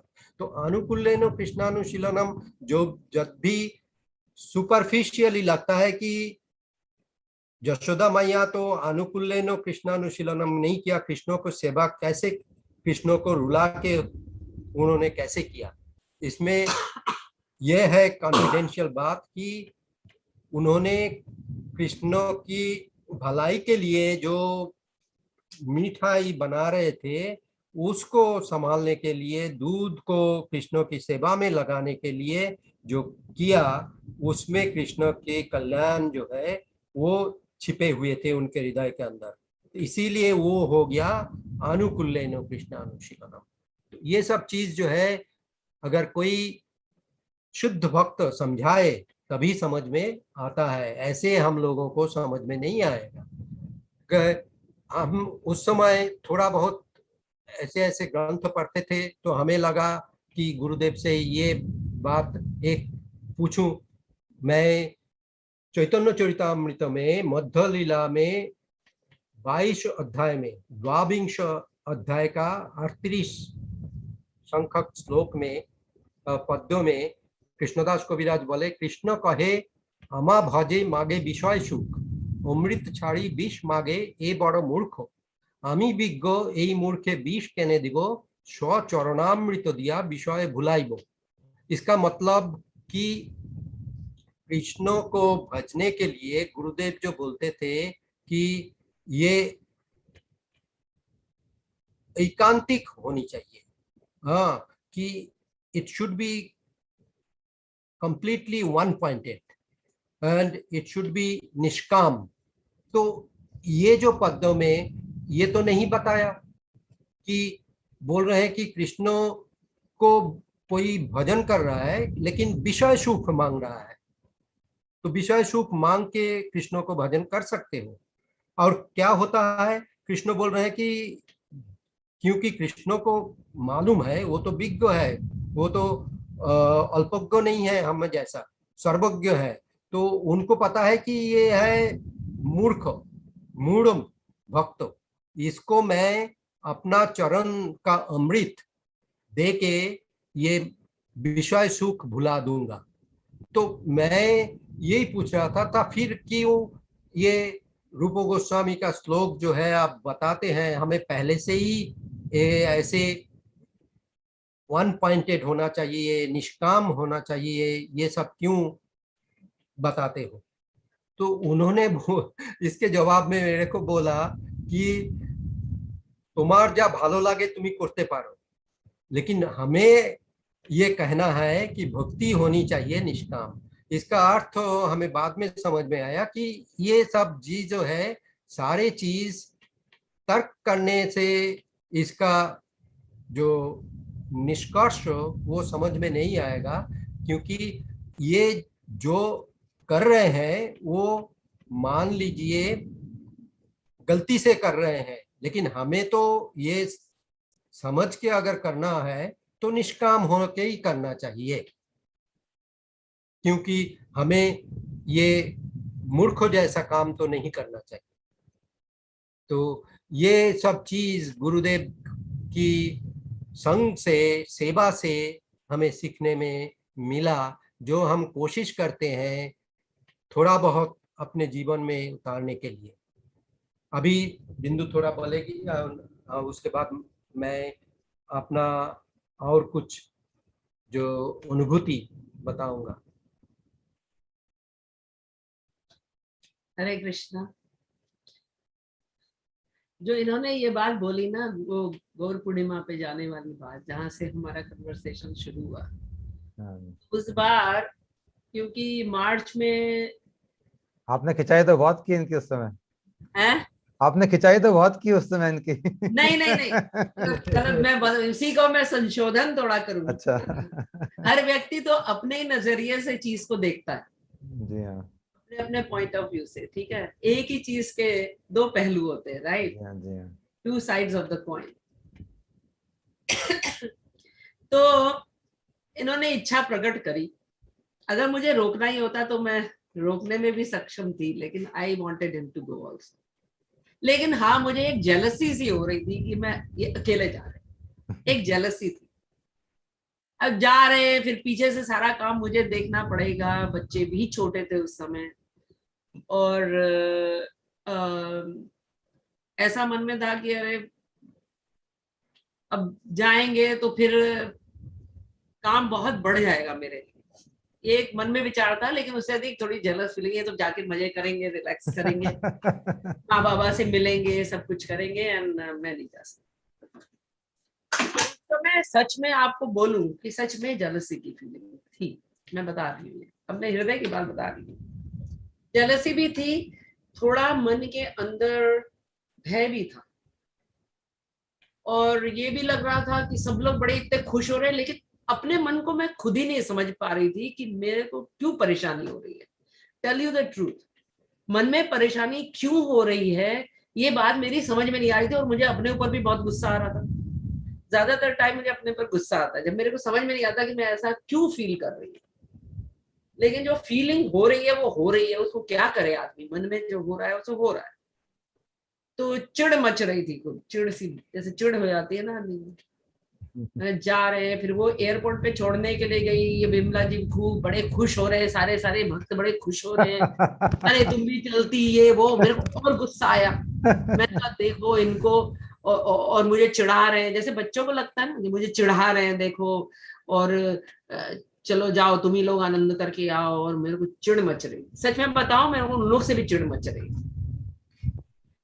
तो चले गए, और मेरे मन में फोन पे बात हुई एक बार, तो मैंने कहा कि मेरे मन में ऐसा आया कि you know you may not come back. बोले सच कहूं, मेरे मन में एक बार आया ऐसा, ये झूठ बोला इन्होंने कि नहीं आया, इनके मन में आया। ओह अच्छा। और इन्होंने ये बात शेयर करी। अब ये स्वीकार करे या ना करे बात अलग है, लेकिन ये कहा था, कहते हाँ एक बार तो मेरे मन में आया था कि मैं यही रुक जाऊं, गुरु जी के पास यही रुक जाऊं, गुरु ऐसा जी के कुछ पास जो नहीं। जाता था उसके मन में एक बार जरूर आता थी ये बात। या ये मन में देखो किसी गुरु के जी भी का आता है अट्रैक्शन इतना तेज था ना, बहुत अपना। या तो उसमें कोई, जब मैं खुद गई तो मुझे इस बात को समझ में आया कि उस स्थान का ही इतना प्रभाव है जी हाँ, जी कि हाँ। आपको लगता है कि मैं यही रह जाऊं। क्योंकि हाँ, उस समय जब वहां आप जाते हो तो आपको सच में आपको नहीं लगता कि आप इस संसार में हो। जी हाँ, सही कह वहां रहे का हैं। आनंद ऐसा होता है, आप कुछ भी नहीं कर रहे हो, कोई हरी कथा भी पूरी सुनी नहीं, आधी अधूरी सुनी, शोर में सबके साथ बस चल रहे हो एक भीड़ में, लेकिन एक मन के अंदर अजीब सा ही एक भाव होता है। उस स्थान का प्रभाव है, ये संतों का प्रभाव, स्थान से भी अधिक। तीर्थ यात्रा जो है, नरोत्तम दास ठाकुर कहते हैं, तीर्थ यात्रा परिश्रम केवल मुनेर भ्रम, सर्वसिद्धि गोविंद चरण। अगर तीर्थ यात्रा में जाके संत संग नहीं, सत्संग नहीं प्राप्त हुआ, संतों के दर्शन नहीं हुए, वास्तव में वही तीर्थ का फल है। तो वो फिर यूजलेस ही है, व्यर्थ का परिश्रम ही है। जब हम जाते हैं तीर्थ में, जाएंगे ये करेंगे वो करेंगे, तो कुछ नहीं, मस्ती करने जा रहे हैं, इधर उधर लोगों को देखने जा रहे हैं, और शॉपिंग करने जा रहे हैं, खाने पीने जा रहे हैं, that's all it is about. ऐसा मुझे अपने विषय में लगता है, मैं किसी और की बात नहीं कह रही, अपने लिए कह रही हूँ। हाँ जाएंगे वहां पे वृंदावन में, थोड़ा वहां उनके यहाँ शॉपिंग करेंगे, फिर उधर जाएंगे, फिर उनका दर्शन, उनको देखेंगे, ये करेंगे वो करेंगे, खाएंगे, वहां की कचौड़ी खाएंगे, वहां का ये सब बातें तो होती है मन में। हाँ उसके साथ साथ थोड़ा सा पुण्य भी कमा लेंगे जाके, लेकिन वास्तव में उस जगह का एक प्रभाव है कि मन में ऐसा। एनीवे वो बात चली गई, उसके बाद इतनी प्रॉब्लम विशेष नहीं हुई थी जो ये कह रहे हैं।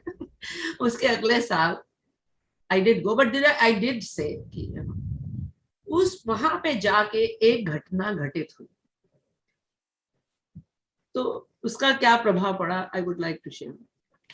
तो वहां पे परिक्रमा में गए, मालूम तो नहीं था उस समय, मेरे को पैर में बहुत तकलीफ थी, मेरे पैर में इतनी तकलीफ थी कि मैं एक पैर की जो एड़ी है उसको बिल्कुल पैर जमीन पे रख नहीं सकती थी, बिल्कुल चल नहीं सकती थी, बहुत प्रॉब्लम थी पैर में।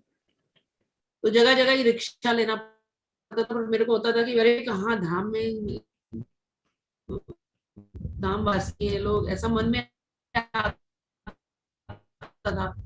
ये सब विचार आते, थोड़ा सा ऊंचाई होती थी, मैं उतर जाती थी, मैंने कहा नहीं उसको बड़ा कष्ट हो रहा है, मुझे अच्छा नहीं लगता था। ये धाम पर परिक्रमा में आए और किसी और को कष्ट दें, ये कैसी बात है, बड़ी विचित्र सी बात लगती थी मुझे। तो वहां पे जब गए तो एक स्थान पे गए हम लोग, तो वहां पे बैठे थे, बहुत बड़ी, वो क्या जगह है जहाँ बहुत बड़ा फुटबॉल फील्ड जैसा है, मुझे याद नहीं है, जगह का नाम याद नहीं, बस बहुत बड़ी जैसे फुटबॉल फील्ड जैसी है। जी हाँ, जी हाँ, समझ में आ बहुत गया। बड़ा स्थान है। तो ठीक। वहां पे जगन्नाथ दास बाबा जी समाधि। हाँ, उसके आगे। हाँ, लेकिन बहुत बड़ी फील्ड है ये, मुझे याद। हाँ। और वहां पे बहुत सारे आसपास घर हैं और बहुत से बच्चे खेल रहे थे। तो बच्चे बहुत शोर मचा रहे थे, मतलब अधिक, बहुत ही अधिक उल्टा सीधा कर रहे थे। तो बहुत शोर हो रहा था, तो कुछ समझ में नहीं आ रहा था, कुछ सुनाई नहीं देता था ठीक से। तो गुरुदेव ने माइक लिया, बोले कि देखो, बंगला में बोले, দেখো আমরা তোমাদের এখানে অতিথি হয়ে এসেছি, কিছুক্ষণ থাকবো, চলে যাব, তারপরে তোমরা যা করতে চাও करो। मतलब कि हम लोग यहाँ तुम्हारे अतिथि होके आए, थोड़ी देर के लिए रुकेंगे, फिर हम यहाँ से चले आएंगे, तुम्हारा जो मन है करो, है, थोड़ा शांत हो जाओ। और उन्होंने और शोर मचाना बच्चों ने शुरू कर दिया। तब गोविंद महाराज, तो उनका नाम कुछ और था, गोविंद महाराज, तभी गोविंद महाराज नहीं, तो लंबे से है ना, हाँ, थोड़े से बिग स्ट्रॉन्ग बिल्ड है, देखने में थोड़े बड़े स्ट्रॉन्ग बिल्ड। गुरुदेव আপনি একটু টুস্কি দিলেই আমি এদেরকে সোজা করে দেবো। मींस कि आप थोड़ा सा इंडिकेशन अगर दे, टुस्की मतलब राइट, लाइक टुस्की मतलब ये करें, आप चुटकी बजाए तो मैं को सीधा कर दूं 1 मिनट में। गुरुदेव बोले ना ना ना, ये सब करते হবে ना, ये सब करने की जरूरत नहीं है, चलो। गुरुदेव बोले चलो, और सब उठ के चल दिए। मैंने कहा वाह भाई वाह, ये तो बड़ा ही अमेजिंग चीज है। हाँ, तो सब करने में सक्षम होते हुए भी व्यक्ति न करो, ये तो गलत काम कर रहे थे, इनको सीधा भी नहीं किया इन्होंने। मुझे तो ये हमेशा था, गलत है तो उसको पीट पाट के ठीक करो, और मतलब जाके लड़ाई झगड़ा करके उसको सही करो, नहीं ये गलत काम है। Because this is the way I was always, इससे उससे पंगा लेने की आदत थी मेरी हमेशा से। आप पंजाब के हो ना, आपने कहा? बहुत पंगा लिया मैंने। नहीं, आप पंजाब से हो ना वैसे? हमारी फैमिली है, but I was born and raised in UP, Kanpur. अच्छा, फिर तो ठीक, स्वभाव स्वाभाविक ही, फिर आपका स्वभाव वैसे ठीक ही है। हाँ, क्षत्रिय स्वभाव, भाटिया, पंजाब और यूपी में Bhatia was a very like warrior clan था राजस्थान का। फिर बाद में वो लोग चले गए थे, उसकी बहुत लंबी कहानी। तो वो एक अंदर में था, और मेरी दादी बहुत फ्रीडम फाइटिंग, भगत सिंह वगैरह के साथ इन्वॉल्व थी, तो ये सब चीजों का बड़ा प्रभाव था मेरे ऊपर। तो कहीं भी गड़बड़ झाला है तो उसको ठीक करना है, मतलब किसी को पीट पाट भी दिया तो कोई लड़के बड़के का कुछ नहीं हो, लड़कों को भी पीट दिया, ऐसा भी किया।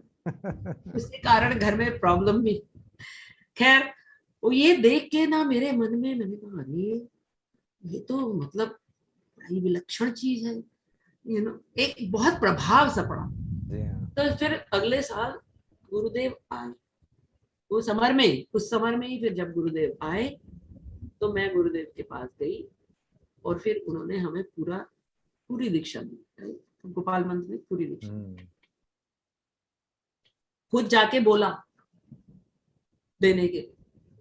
तो मैंने उनसे ये बात पूछी, मैंने बोला, फिर उसके बाद किसी और स्थान पे हम थे, उसके अगले साल की बात है शायद, अरुण जी के घर पे, तो सब बैठे थे, गुरुदेव के सामने ही मैं बैठी। मैंने कहा गुरुदेव আমার একটা কথা আছে, तो बंगला में मैं बोलती थी उनके साथ, मेरी एक बात है मेरे मन में, मुझे कन्फेशन करना, क्षमा याचना कर।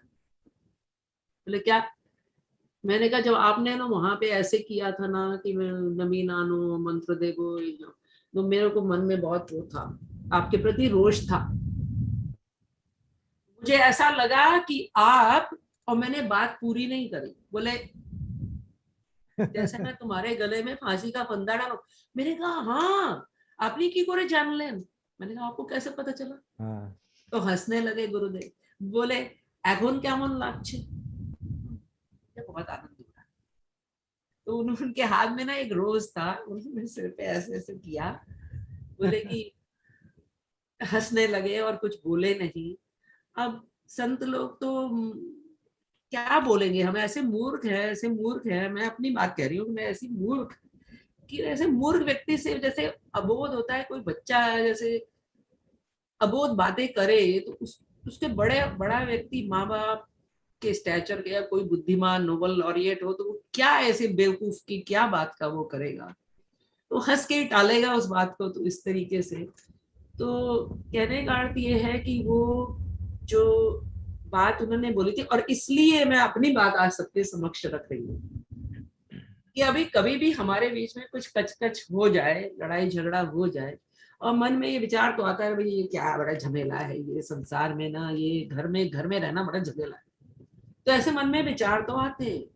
लेकिन फिर मुझे वो गुरुदेव की वो बात याद आती है कि तुम लोग अगर चाहो तो पति पत्नी बन के नित्य धाम में सेवा करो, राधा कृष्ण की कर सकते हो, नित्य धाम में सेवा कर सकते हो। जब वो बात याद आती तो मैंने कहा कि गुरुदेव अप्रसन्न हो जाएंगे अगर कोई इस तरीके के विचार मन में आए। अब समय के साथ अगर शरीर छूट जाएगा तो वो तो छूट ही जाएगा, वो तो कुछ कर नहीं सकते, लेकिन स्वेच्छा से ये सब चीजों को, क्योंकि घबरा के संसार की लड़ाई झगड़े या आपस के थोड़े बहुत डिसएग्रीमेंट से घबरा के भाग जाना, ये पलायन है, कायरता है। तो मतलब गुरुदेव के वचन को ही झूठा करना और उनको असंतुष्ट करना, समय आएगा तो वो मन में ऐसा ही डाल देंगे कि वो अपने आप होगा काम, जैसे दूसरे काम अपने आप हुए तो ये भी होगा। तो गुरुदेव की बातें जो है उसको समझ पाना बहुत अति कठिन है। और ओशन साइड हमारे समझ में बिल्कुल कई बार नहीं आती है, लेकिन कई बार जो बच्चे होते हैं ना उनका मन बड़ा स्वच्छ होता है, वो जो बातें देखते हैं वो हम नहीं देख पाते। तो क्योंकि गुरुदेव आते थे, हमारे बच्चे छोटे छोटे थे, उन्होंने भी गुरुदेव से मंत्र लिया। तो हमारी सबसे बड़ी जो बेटी है अभी तो शी इज मदर ऑफ 2, और वो छोटी थी जब ओशन साइड करके एक जगह है कैलिफोर्निया में, वहां पे गुरुदेव का प्रोग्राम हुआ, तो हमारी जाने की इच्छा थी। तब गोपाल बहुत छोटा था, मे भी गोपाल 4-5 साल का था, तो ये बच्चे दिशा बॉस में भी 12-13 साल की होगी वो करीबन। तो ये बच्चे छोटे थे, तो हमारे माता पिता यहाँ थे, तो हम दोनों ने हमने कहा चलो मम्मी पिता ये है तो हम दोनों चले जाते हैं। हमने अपनी टिकट बुक कर ली, पिताजी से बात कर ली। तो फिर पिताजी बोले ये तो बड़ी गलत सी बात है कि तुम दोनों जा रहे हो और अपने मतलब बच्चों को भी उनका भी लाभ करो, उनको भी ले जाओ ऐसी जगह में, तो तुम्हें ले जाना चाहिए, बच्चे सीखते हैं, संस्कार पढ़ते हैं इस तरीकों से, तुम्हें ले जाना चाहिए। तो मैंने कहा कि हाँ इनकी बात तो सही है। तो फिर उन बच्चों की भी टिकट बुक करी और उनको किसी और के साथ भेजा, कोई और विनी दीदी जा रही थी, तो उनसे रिक्वेस्ट करी कि ये बच्चे आपके उसी फ्लाइट में चले जाए, सबके जिससे की प्रॉब्लम ना होती, चले गए बच्चे। कुछ और घटनाएं घटी, लेकिन लॉन्ग स्टोरी शॉर्ट, वहां पे जब हम लोग गए तो एक दिन गुरुदेव कथा कर रहे, और ये हमारी बड़ी बेटियां बाद में बोली कि mummy you know one thing I notice, कि जब उसका जो उसने, मैं हिंदी में बताती हूँ, उसने बोला कि जब गुरुदेव कथा, जब दूसरे लोग कथा करते तो ऐसा लगता है कि उन्होंने पढ़ा है, सुना है और वो कथा कर रहे हैं, लेकिन गुरुदेव जब मैं ये देख रही थी, गुरुदेव जब भी बोल रहे थे ना, ऐसा लग रहा था like he is watching on a TV screen, he is actually watching and नैरेटिंग।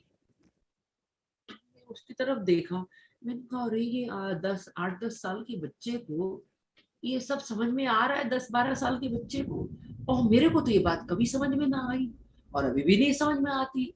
इन्होंने जो अपना परंपरा सीखा है वो हमको बता रहे हैं, ये बात समझ में नहीं आई कि वो वास्तविक रूप में दर्शन कर रहे हैं, ये इस बच्चे के मन में आ रही। तो इन बच्चों की के ऊपर जो प्रभाव पड़े बच्चों के, भले ही वो अभी कितना करते कितना नहीं करते, लेकिन बहुत संस्कार इन बच्चों में पड़े हुए हैं। जो एक इनके अंदर जो संस्कार में इन बच्चों में देखती हूँ वो ये है कि इनके अंदर डुप्लीसिटी नहीं है। इन बच्चों में डुप्लीसिटी होना, जो मोह कपट छल छिद्र न भावा, भगवान को चाहे भले भगवान का भजन कम हो जाए, लेकिन दूसरों में दोष देखना, छल कपट छिद्र रखना, प्रिटेंस करना, प्रचार कर रहे हैं और फिर उसके गाइज में एक्चुअली दूसरे काम करना, इन चीजों से मैं भगवान से और गुरुदेव के और वैष्णवों के चरणों में मेरी यही प्रार्थना है कि प्रभु मेरे मन से वो छल छिद्र चले जाए। वही मेरी प्रार्थना है सबके चरणों में, गुरुदेव के चरणों में, वैष्णवों के चरणों में, भगवान के चरणों में, गौर हरि, श्री गौर हरि के चरणों में, श्री नित्यानंद प्रभु के चरणों में, जितने वैष्णव गण हैं, वैष्णव ठाकुर हैं, कि बस मुझसे कोई अपराध ना हो किसी के भी प्रति। और मुझे दोष अगर नजर आते हैं, सॉरी, दोष नजर आते हैं क्योंकि मेरी खुद की बुद्धि में दोष है, तो मैं क्या करूं, मजबूरी है, मन के अंदर भाव आते हैं। लेकिन इतनी गुरुदेव कृपा करें कि वो मन के भाव चले जाए। मैं उस बात की प्रार्थना रात दिन करती हूँ कि मेरे मन से वो छल छिद्र चले। और कुछ मुझे मिले, भगवान तो मिलेंगे जब उनकी इच्छा। गुरुदेव की कृपा से तो सब कुछ प्राप्त है, लेकिन उस कृपा को प्राप्त करने के लिए भी कुछ तो अपने को करना पड़ेगा ना, अपनी प्रयत्न तो करना ही पड़ेगा। तो जो प्रयत्न भी होता है वो भी उन्हीं की कृपा, नहीं तो हो नहीं सकता। ये मन में जो विचार आते हैं, या किसी दिन भगवान की बात सोचते सोचते गुरुदेव की बात मन में आ जाती है, कोई याद आ जाती है, किसी संत के चरण का स्मरण हो जाता है, या कुछ भी दुर्विचार आके और फिर विवेक आ जाता है कि ऐसा दुर्विचार चला जाए, वो कृपा ही है भगवान की, ऐसा मुझे लगता है। क्योंकि अगर वो ना होना तो अपना वो दुर्विचार ही नहीं लगेगा। तो हाँ, नहीं, हम तो ठीक कर रहे हैं, हम तो गुरुदेव की सेवा कर रहे हैं, हम तो ये, और जाके हम किसी के भी चरणों में अपराध कर बैठेंगे। हमारा जो वैष्णव धर्म है, ये संप्रदाय, जो ये महामंत्र है, ये तो सभी के लिए है। अब हम कौन विचार कर, हमें तो भगवान ने न जज बनाया है, न गुरुदेव ने हमें जज बनाया है कि हम जज करें कि कौन शुद्ध है, कौन अशुद्ध है, कौन क्या है, हमें उससे क्या लेना देना। हम अपना काम करते चले जैसे गुरुदेव कहते थे। तो एक बार की बात है कि गुरुदेव, कुछ एक घटना घटी थी, वो घटना I would not like to share, but उसका जो जिस्ट मैं बताऊंगी कि मैंने गुरुदेव से बोला कि गुरुदेव, सब करते हुए गुरुदेव ने जब स्वयं अपने मुंह से ये बोला कि हाँ तुमने ठीक कहा, वही मेरी स्वामिनी है, वही मेरी स्वामिनी।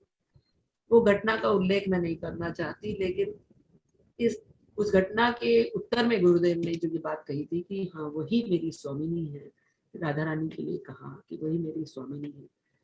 तो एक और जो घटना हुई थी कि मैंने गुरुदेव से जाके बोला कि गुरुदेव, मुझे ऐसा लगता है कि ये थोड़ा सा भी इस रास्ते पे चलने के कारण मेरे को तो अपने अंदर और भी बहुत गड़बड़ बातें दिखती, बहुत गड़बड़ झाला दिखता है। प्रॉब्लम्स बढ़ गई हैं, कम नहीं हुई है। मेरा क्रोध बढ़ गया, और मैं अभी भी, मुझे लगता है कि मेरा क्रोध अधिक बढ़ गया, बहुत बढ़ गया।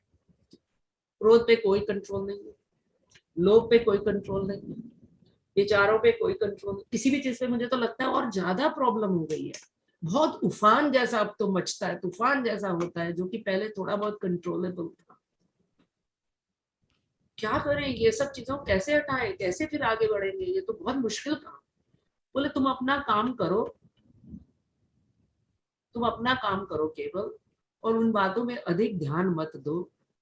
उसके लिए मीन्स कि अपने को हर समय उसकी, हो गया तो हो गया, अब क्या करें, उसको गुस्सा आ गया, लेकिन हाँ उसको रियलाइज करके और आगे तो बढ़े। और अगर मन में ये परेशानी हो रही है ना, तो बहुत अच्छी बात है एक्चुअली।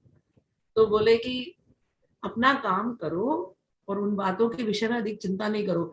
जब यहाँ पे लग जाएगा ना, तो वहां से अपने आप छूट जाएगा वो मोह के बंधन, वो सारे बंधन अपने आप छूटेंगे। जब ये सुख आवा तो वो सुख जावा, ये अपने आप ही होगा। तो ये सुख, इस बात की प्रार्थना है कि मुझे थोड़ा सा उस सुख को अनुभव हो। कभी कभी होता है वो, जैसे वो रंग रंगनी जैसा बोला गया ना, तरंग रंगनी, कभी आया अच्छा विचार, पर वो टिकता नहीं है। तो वो संसार में जैसे मन लगता है, लेकिन थोड़ी देर में उचाट जाता है, फिर वहां ऐसा वहां पे भी है कि थोड़ी देर तो वहां अच्छा लगता है। तो सत्संग में रुचि हो, भक्तों के का संग मिले, और गुरुदेव की कृपा को समझने का अवसर मिले, उनके चरणों में रती हूँ, उनको मैं प्रणाम करती हूँ। और आपसे जो कुछ भी गुरुदेव ही विचार भेजते हैं, गुरुदेव ही करते हैं, उसको केवल मैं शेयर कर रही हूँ, like mouth piece, I am just sharing it. अगर उसमें कोई भी वैल्यू है तो वो गुरुदेव की कृपा, और अगर कुछ भी गलत है तो मेरा दोष, क्योंकि क्षुद्र बुद्धि और दोष से भरी हुई वाणी, दोष से भरे हुए विचार, कल्पिश मन क्या करेगा, ये तो कुछ अच्छी बात बोलने लायक है नहीं, लेकिन थोड़ा सा प्रयत्न है। तो एक जो विचार आया था गुरुदेव के लिए, वो मैं आप लोग से शेयर करती हूँ। निज दिन तुमको शीश नवाए, निज दिन तुमको शीश नवाए, गाओ निज तुम आयश गान, गाओ तुमरा नित यश गान। ये गुरुदेव तुम्हें प्रणाम, तुम हो भक्ति के प्रचारक, तुम हो भक्ति में प्रचारक, जग में हो तुम्हारा नाम।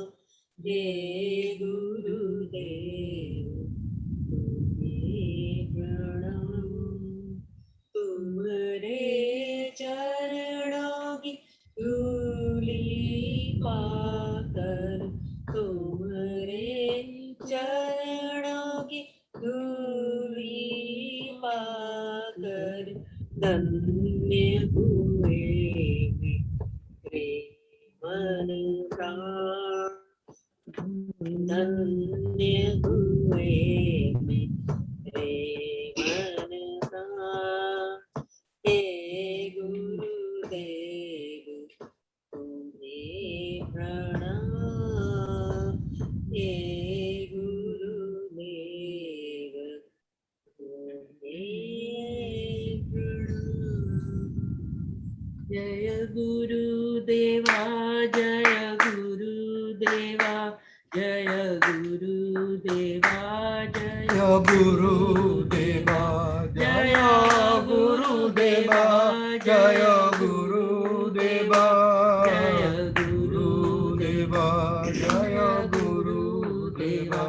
गुरुदेव तुम्हारी जय जय हो, गुरुदेव तुम्हारी जय जय हो, जय जय हो तुम्हारी जय जय हो, जय जय हो तुम्हारी जय जय हो, गुरुदेव तुम्हारी जय जय हो, गुरुदेव तुम्हारी जय जय हो, जय जय हो तुम्हारी जय जय हो, जय जय हो तुम्हारी जय जय हो, गुरुदेव तुम्हारी जय जय हो, गुरुदेव तुम्हारी जय जय हो। स्वागतम गुरुदेव, सुस्वागतम गुरुदेव, स्वागतम सुस्वागतम शरणागतम गुरुदेव, स्वागतम सुस्वागतम शरणागतम गुरुदेव, स्वागतम गुरुदेव, सुस्वागतम गुरुदेव, स्वागतम गुरुदेव, सुस्वागतम गुरुदेव। गुरुदेव के चरणों में प्रार्थना है कि वो अपनी कृपा के द्वारा हमारा जो ये धूल और मिट्टी कंकड़ों कितनी चीजों से भरा हुआ जो कल्मिश मेरा हृदय है, उसको अपनी कृपा की झाड़ू से ही खुद ही धो दे, खुद ही झाड़ ले, और फिर आसन बन जाए कि वो उसमें आके सच में उनका स्वागत है, वो आके बैठ जाए, उनके चरणों का आश्रय लेके हम अपने गोल के को पहुंच जाएं। एक टीचर जो होता है ना, उसके सबसे बड़ा जो उसका जीवन में उसको प्रसन्नता मिलती है और संतोष मिलता है, ये जो स्टूडेंट है वो अपने गोल को प्राप्त कर ले। तो और किसी के लिए नहीं, तो गुरुदेव की प्रसन्नता के लिए ही मेरी प्रार्थना है कि वो मुझे हाथ पकड़ के उस गोल तक पहुंचा दें। अपनी क्षमता नहीं है, बस यही डिफरेंस है कि यहाँ पे जो प्रयत्न है उससे नहीं मिलेगा हमें गोल, वो कृपा से ही मिलेगा। कृपा साध्य वस्तु है, उस कृपा की ही बारंबार प्रार्थना करनी है, रो रो के प्रार्थना करनी है कि वो तो अपनी गोदी तैयार रखे बैठे हैं, हम गोदी में चढ़ने को तैयार हो जाए, तो वो हमें जरूर जरूर से वहां पहुंचा दें। ये मेरे को पूरा विश्वास है, ये विश्वास तो है, ये बस दृढ़ हो जाए, बस यही प्रार्थना है। और आप लोग का बहुत धन्यवाद कि आपने समय दिया, हमारी वाणी को थोड़ा सा समय को सकार्थ करने का मौका दिया। बहुत अच्छा कार्य है। आप भगवान और गुरुदेव आप सब पे कृपा की दृष्टि करें, खूब आपको खूब खूब मौका दे ये सब अच्छे अच्छे कार्य करने का, हम सबको दें। बस यही भगवान से प्रार्थना है, संसार में सबको भगवान अपनी तरफ ले जाएं, ऐसे गुरु सबको प्राप्त हो। गुरुदेव ने पता है बोला था एकदम, हमारे घर में हमारी छोटी बेटी एक कुत्ता ले आई थी, हम चाहते नहीं थे, मैं तो बिल्कुल नहीं चाहती, मैं तो कुत्ते को तो घर में नहीं आने दूंगी। उसका नाम रख दिया उन्होंने सूरज। सूरज रखा नाम क्योंकि सोमवार के दिन आया था। मैंने सोमवार के नहीं तो वो किस दिन आया था, रविवार के दिन आया था, रविवार के दिन हमारे घर में आया, तो मैंने कहा वो सूरज, रवि सूर्य है, इसका नाम सूरज रख दो। तो सूरज को ले आए, और गुरुदेव जब हम एक बार हमारे घर आए तो हमने उसको बाहर पेड़ के साथ बांध रखा था, तो वो ऐसे पूछ लाए, ऐसे उछले, तो गुरुदेव को हमने बोला ये तो सब पे चिल्लाता है, इतना शोर मचाता है, और आज ये ऐसे उछल रहा है पूछ। बोले इनको भी मालूम है, इनको भी मालूम होता है, इन जीवों को भी। तो उन्होंने एक बात बोली कि तुम्हारे घर के कुत्ते को भी मैं छोड़ के नहीं जाऊंगा। जय हो, जय हो। ऐसा गुरुदेव ने बोला था। तो बोले कि तुम, केवल तुम नहीं, गुरु राधा रानी जिस ऐसा बोला था एक बार एयरपोर्ट, राधा रानी देती है रस्सी, वो जहां जहां फेंकती हैं वो जिसको उसको पकड़ के मैं ले जाता हूँ।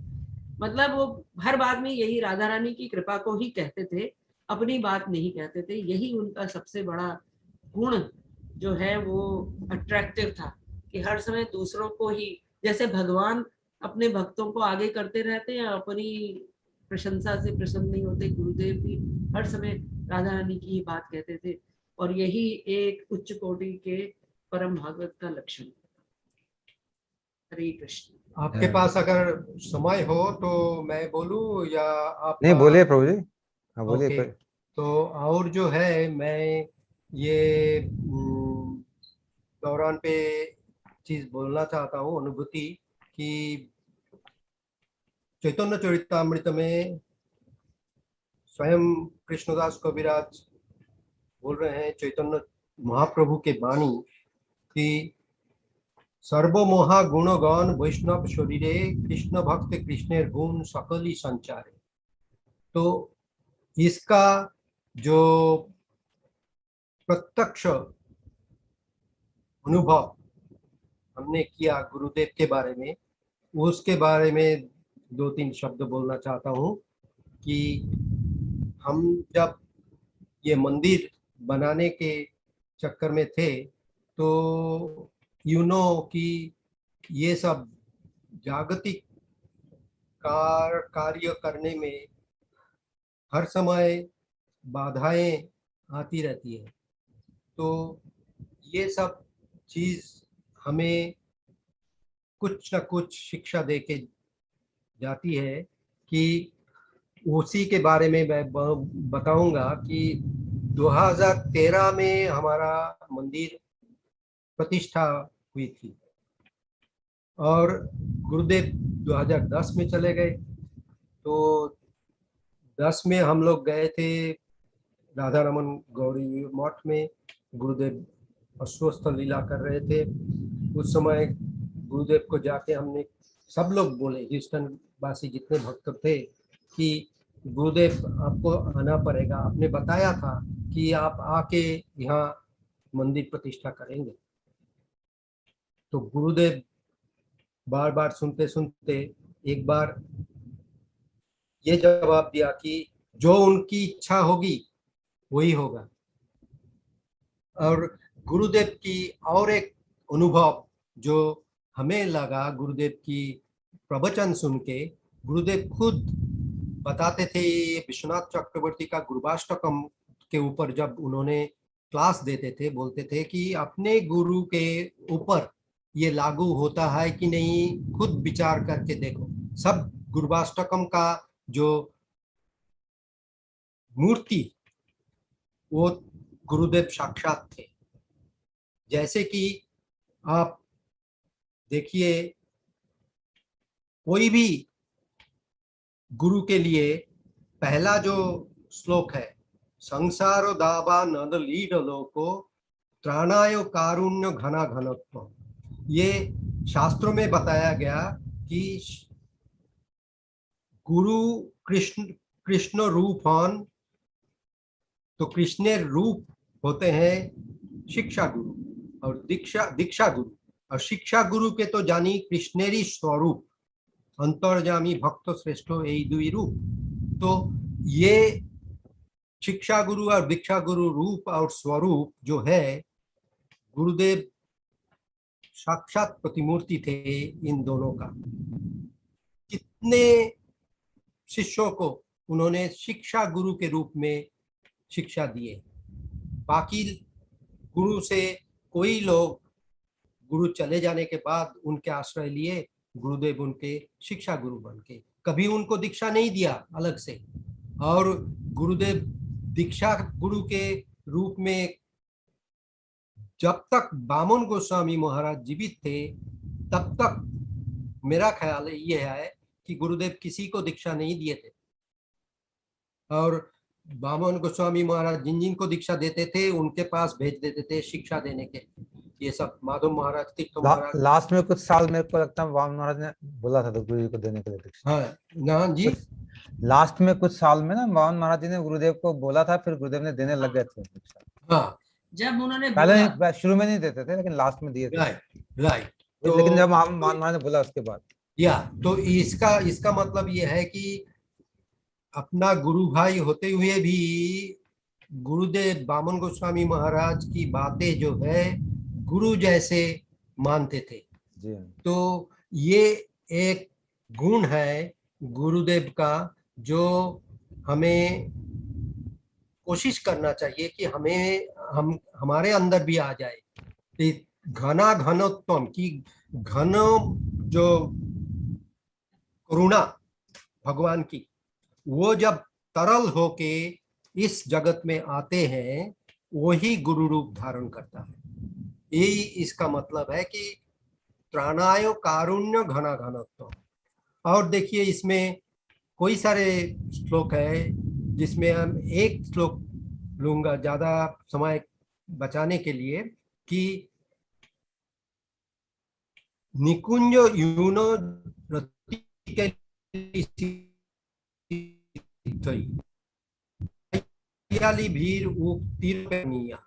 भीर दक्षाद अतिवल्लभ। तो ये गुरुदेव जो है अपना परिचय खुलासा करके दे दिया हमें, ये तो हमारा अहोश भाग्य है।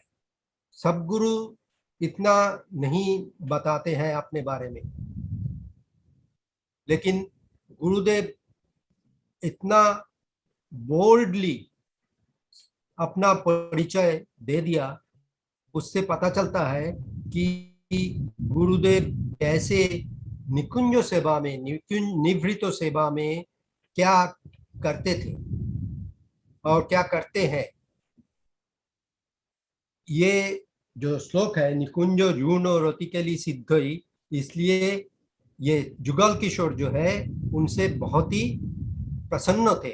और इसका उदाहरण हमें दे के गए गुरुदेव को 2000 शायद 8 साल में, कोई साल पहले उनको जाने से कोई साल पहले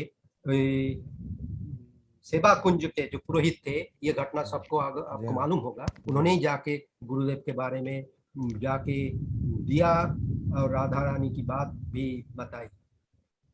तो हमारे गुरुदेव जो है ये सब हमें दे के गया, और हम अगर इसको सार्थक नहीं कर पाए तो हमारा ही दुर्भाग्य है। हम चाहते हैं कि हम जो भी करने का कोशिश करें गुरुदेव उसको सार्थक करें, और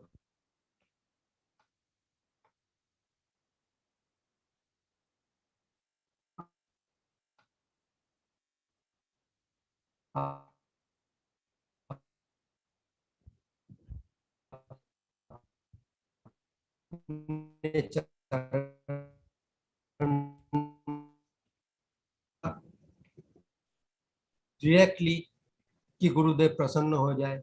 लेकिन उससे अच्छा है कि गुरुदेव के जो भक्तों लोग हैं उनकी सेवा करके गुरुदेव को प्रसन्न करना ज़्यादा आसान है, और वही करना ताकि गुरुदेव जल्दी हमसे प्रसन्न हो जाए। और मैं चाहता हूँ कि आप लोग आशीर्वाद दें कि हमें ये जो कविराज दास गोस्वामी चैतन्य महाप्रभु की बात बताए कि कृष्ण भक्त कृष्ण गुण सकली संचारे, ये हमारे लिए सार्थक हो जाए। हम इतना ही बोल के अभी विश्राम देने चाहते हैं कि आगे मौका मिले तो कुछ और बताएंगे। लेकिन आप लोगों को इसके लिए बहुत बहुत धन्यवाद देना चाहता हूँ कि ये आप लोग कार्यक्रम शुरू किया, इसमें सबको मौका दे रहे हैं। गुरुदेव के बारे में 2-3 टूटी फूटी शब्द बोल के गुरुदेव को प्रसन्न करने का हमें सौभाग्य मिलता है, और हम बोलेंगे शेष में भवतः साह्यार्थं बहुत धन्यवाद। हरे कृष्णा। हरे कृष्ण। जय हो। बहुत सुंदर प्रभु जी, आपने बहुत ही भावमय गुरु जी के प्रति वचन कहे, और आज की शुभ तिथि एकादशी के दिन इतनी सुंदर सुंदर बातें आपके और दीदी के श्रीमुख से सुनने को मिली, बहुत ही अच्छा लगा। मैं फटाफट संक्षेप में 2-4 बातें बोल के प्रोग्राम को हम आज का करेंगे, तो संपूर्ण करेंगे। आपने कहा गुरुदेव से जब मिले तो आप बुलाते थे आपको महाराज जी, और फिर आपसे तुम हो गए, तो ये बड़ा कैसे इंटीमेसी धीरे धीरे बढ़ी, आपने इसका वर्णन किया। और फिर आपको बड़ा अच्छा आशीर्वाद दिया शुरू में ही, तुम दोनों मिलके युगल चरण की सेवा कर सकते हो। कितनी बढ़िया पॉसिबिलिटी, कितना बढ़िया आशीर्वाद, मतलब सबको नहीं मिलता जो। और भक्तों की सेवा से ज्यादा प्रसन्न होंगे आपने कहा गुरुदेव। और फिर बिंदु दीदी ऐसा ने कोई भी कार्य हमसे ना हो कि जी। जिससे कि गुरुदेव का नाम खराब। That's all. मैं तो इसी बात की प्रार्थना करती हूँ, क्योंकि हम जो कुछ भी हम बोलेंगे करेंगे उस पे गुरुदेव पे ही आक्षेप आएगा। इसलिए हम प्रयत्न सभी करें ऐसा सही कह कि रहे हैं। हमसे कोई भी ऐसा कार्य ना हो, कुछ भी मुंह से निकालने से पहले, पब्लिक में बोलने से पहले जी हाँ। हमेशा विचार करें कि ये क्या रिफ्लेक्ट करेगा। जैसे बच्चों की बातें जो है ना, उनपे माँ बाप ने क्या सिखाया, जी हाँ। अरे कैसे इनके माता पिता हैं जो ये भी नहीं सिखाया, इस तरीके से कभी किसी को नहीं, ऐसा गुरुदेव कभी को नहीं होगा सुनना दीदी। पड़े। हमारे हमारे गुरुदेव के शिष्यों को देख के तो सब बोलेंगे अरे वाह, कौन से महाराज के शिष्य जो इतना अच्छा बोल रहे हैं। आप सब लोग को मैं सुन रहा हूँ 6 महीने से, यहाँ पे सभी लोग इतनी अच्छी बातें कह रहे हैं। मैं तो हैरान हूँ कि गुरुदेव के शिष्य सचमुच ही कितने पहुंचे हैं सभी लोग। ये तो गुरुदेव की कृपा ही है। हाँ, ये गुरुदेव की कृपा, यही तो कृपा देखने को मिल रही है प्रभु जी। या सभी लोग मतलब कहाँ कहाँ से, कोई ह्यूस्टन बैठा है, कोई अमेरिका, कोई कनाडा, कोई असम, कोई यहाँ, तो बड़ा सुंदर लग रहा है। तो बिंदु दी ने बहुत सुंदर शुरुआत की नाभा जी को स्मरण करके, कि भगवान के बारे में लिखना तो आसान है, लेकिन भक्तों का बारे में लिखना कोई आसान काम नहीं है। सचमुच ही आसान नहीं है, क्योंकि भक्त तो तरह तरह के होते हैं, उनको पहचानना, जानना, समझना बहुत ही मुश्किल कार्य है। ठाकुर जी को तो सब ओपनली है, शास्त्रों में लिखा हुआ है, सब लोग बोलते हैं, जानते हैं, लेकिन भक्तों का ऐसा नहीं है। भक्त छुपे होते हैं और बड़े ही और पावरफुल भी होते हैं। तो उनको जो समझ जाता है वो सचमुच में वो खुद भी भक्त है, क्योंकि भक्ति भक्त को समझ सकते हैं। बड़ी सुंदर ये बात आपने, सही। बड़ी सुंदर शुरुआत करी आपने। और फिर आपने बहुत, एक तो अब मुझे अच्छा लगा दीदी, आप इतने ब्रूटली ऑनेस्ट थे आज। और जो व्यक्ति ऐसा कर सकता है वही भक्ति का यथार्थ अधिकारी है, मैं समझता हूँ। जिसको मैं अपने अंदर चाहती हूँ वो गुण आए, वो गुण आए। नहीं, वो तो है आप में, स्वाभाविक ही है। मैं देख रहा हूँ, आने की जरूरत नहीं है। आपकी ऑनेस्टी का जो गुण है वो शुरू से ही है, क्योंकि आपने तो इतना भी कह दिया कि मैं गुरुजी को कुछ समझती नहीं थी। तो ऐसा सभी शिष्यों के लिए कहना आसान नहीं होता। जो लोग एकदम अपने दिल की बात ऑनेस्टली रखते हैं उनके लिए आसान होता है। और जो ऐसा कर सकते हैं वही भगवान को प्रिय है। भगवान को आपने खुद ही कहा कि छल कपट मोह ना भावा, राम जी खुद कहते हैं इस बात को। तो हाँ, कमी होना कोई बड़ी बात नहीं है, सभी में हम कोई भी परफेक्ट नहीं है, लेकिन उसको मानना बड़ी बात है। उसको मान लेना, ये जैसा है वैसा ही, वही भगवान को प्रिय है। और आपने ऐसा ही, मैं देख रहा हूँ आज आप जो भी कुछ अपने वक्तव्य दिया, बहुत सुंदर बात कही। और आपने कहा उसके बाद जो गुरु को रियलाइज करने की जो स्ट्रगल है वो हमारी सबकी अपनी है। हम दूसरों की बातों को सुन के शायद थोड़ी हेल्प मिल सके हमें, लेकिन वो हमें अपने ही जर्नी से उसको रियलाइज करना पड़ेगा, जो आप लोग कर रहे हैं और हम सब भी कर रहे हैं थोड़ा थोड़ा। हम जो जितने भी लोग आए हैं, मैंने सभी को जीवन में देखा कि सभी लोग रियलाइज कर रहे हैं अपने अपने स्ट्रगल से। तो वो अपना हमारा पर्सनल स्ट्रगल है, क्योंकि गुरुदेव को समझना तो बहुत मुश्किल काम है। गुरुदेव उसने स्वयं इस बात को कहा कि तुम मुझे कहाँ जानोगे। वो गुरुदेव कहते थे कि मेरे जाने के बाद कुछ कुछ तुम जानोगे, और हमको लग रहा है कुछ कुछ हम जान रहे हैं, अभी थोड़ा थोड़ा पता शुरू हुआ है जानना, गुरुदेव का प्रकाश होना शुरू हुआ है। तो ये हमारी जर्नी है, और जिस दिन हम उनको जान लेंगे अच्छे से तो उस दिन उनके पास ही पहुंच जाएंगे। फिर कोई जरूरी नहीं है। और आपने कहा इटर्नल संबंध महाराज गुरु जी के साथ है, ये हमारे हृदय का कनेक्शन है गुरुदेव के साथ, बहुत ठीक। फिर आपने अपने गोपाल जी की बात बहुत सुंदर तरीके से कही। गोपाल जी ने जीवन पे कब्जा कर लिया आपके। जी हाँ, गोपाल जी है ही ऐसे, अगर उनको आप जगह दोगे तो वो छोड़ेंगे नहीं, पूरा धीरे धीरे पकड़ ही लेंगे आपको। एक बार उनको अंदर जब ले खोला आए, होगा चाहे हिलवाएंगे। हाँ, चाहे सेवा कर रहे हो नहीं कर रहे हो, वो अपने आप करवा लेंगे अपनी सेवा, करवाते हैं। क्योंकि उनका स्वभाव ऐसा है। जहाँ आते इसलिए, वो नहीं तो आएंगे नहीं आपके घर। अगर घर आ गए इसका मतलब वो आपका सब कुछ बदलने के लिए आए हैं। तो फिर तरुण जी ने बड़ी अच्छी बात कही परिक्रमा की बात 1990 की, राम भक्त मिलाप के बारे में कहा, जो गुरुदेव ने इनकम जब प्रभु जी मसाज करे थे तो उनके बारे में, राम भक्त मिलाप के बारे में गुरुदेव कई बार कह चुके हैं, अपनी कथाओं में भी है, रिकॉर्डिंग्स भी है, बहुत सुंदर तरीके से कहते हैं, बहुत ही भावभीनी और बहुत ही तात्विक कि भाई सेवा क्या होती है। जो सेव्य को पसंद हो वो चीज सेवा, आपको जो पसंद हो वो नहीं, मुझे उनके लिए तो बड़ी सुंदर बात है। और फिर ये बात आपने एक और स्टेटमेंट किया कि तर्क से समझ में नहीं आएगा, तर्क से समझ में नहीं आएंगी चीजें, ये बात सही है। प्रभु जी इनवाइट कर रहे हैं, अब प्रभु जी का मैसेज आ रहा है ह्यूस्टन में सभी भक्तों के लिए। बहुत धन्यवाद प्रभु जी, आपका बड़ा हृदय देख के बड़ा अच्छा लगा कि आपने सभी को ओपन इनविटेशन दिया है यहाँ पे। Thank you so much.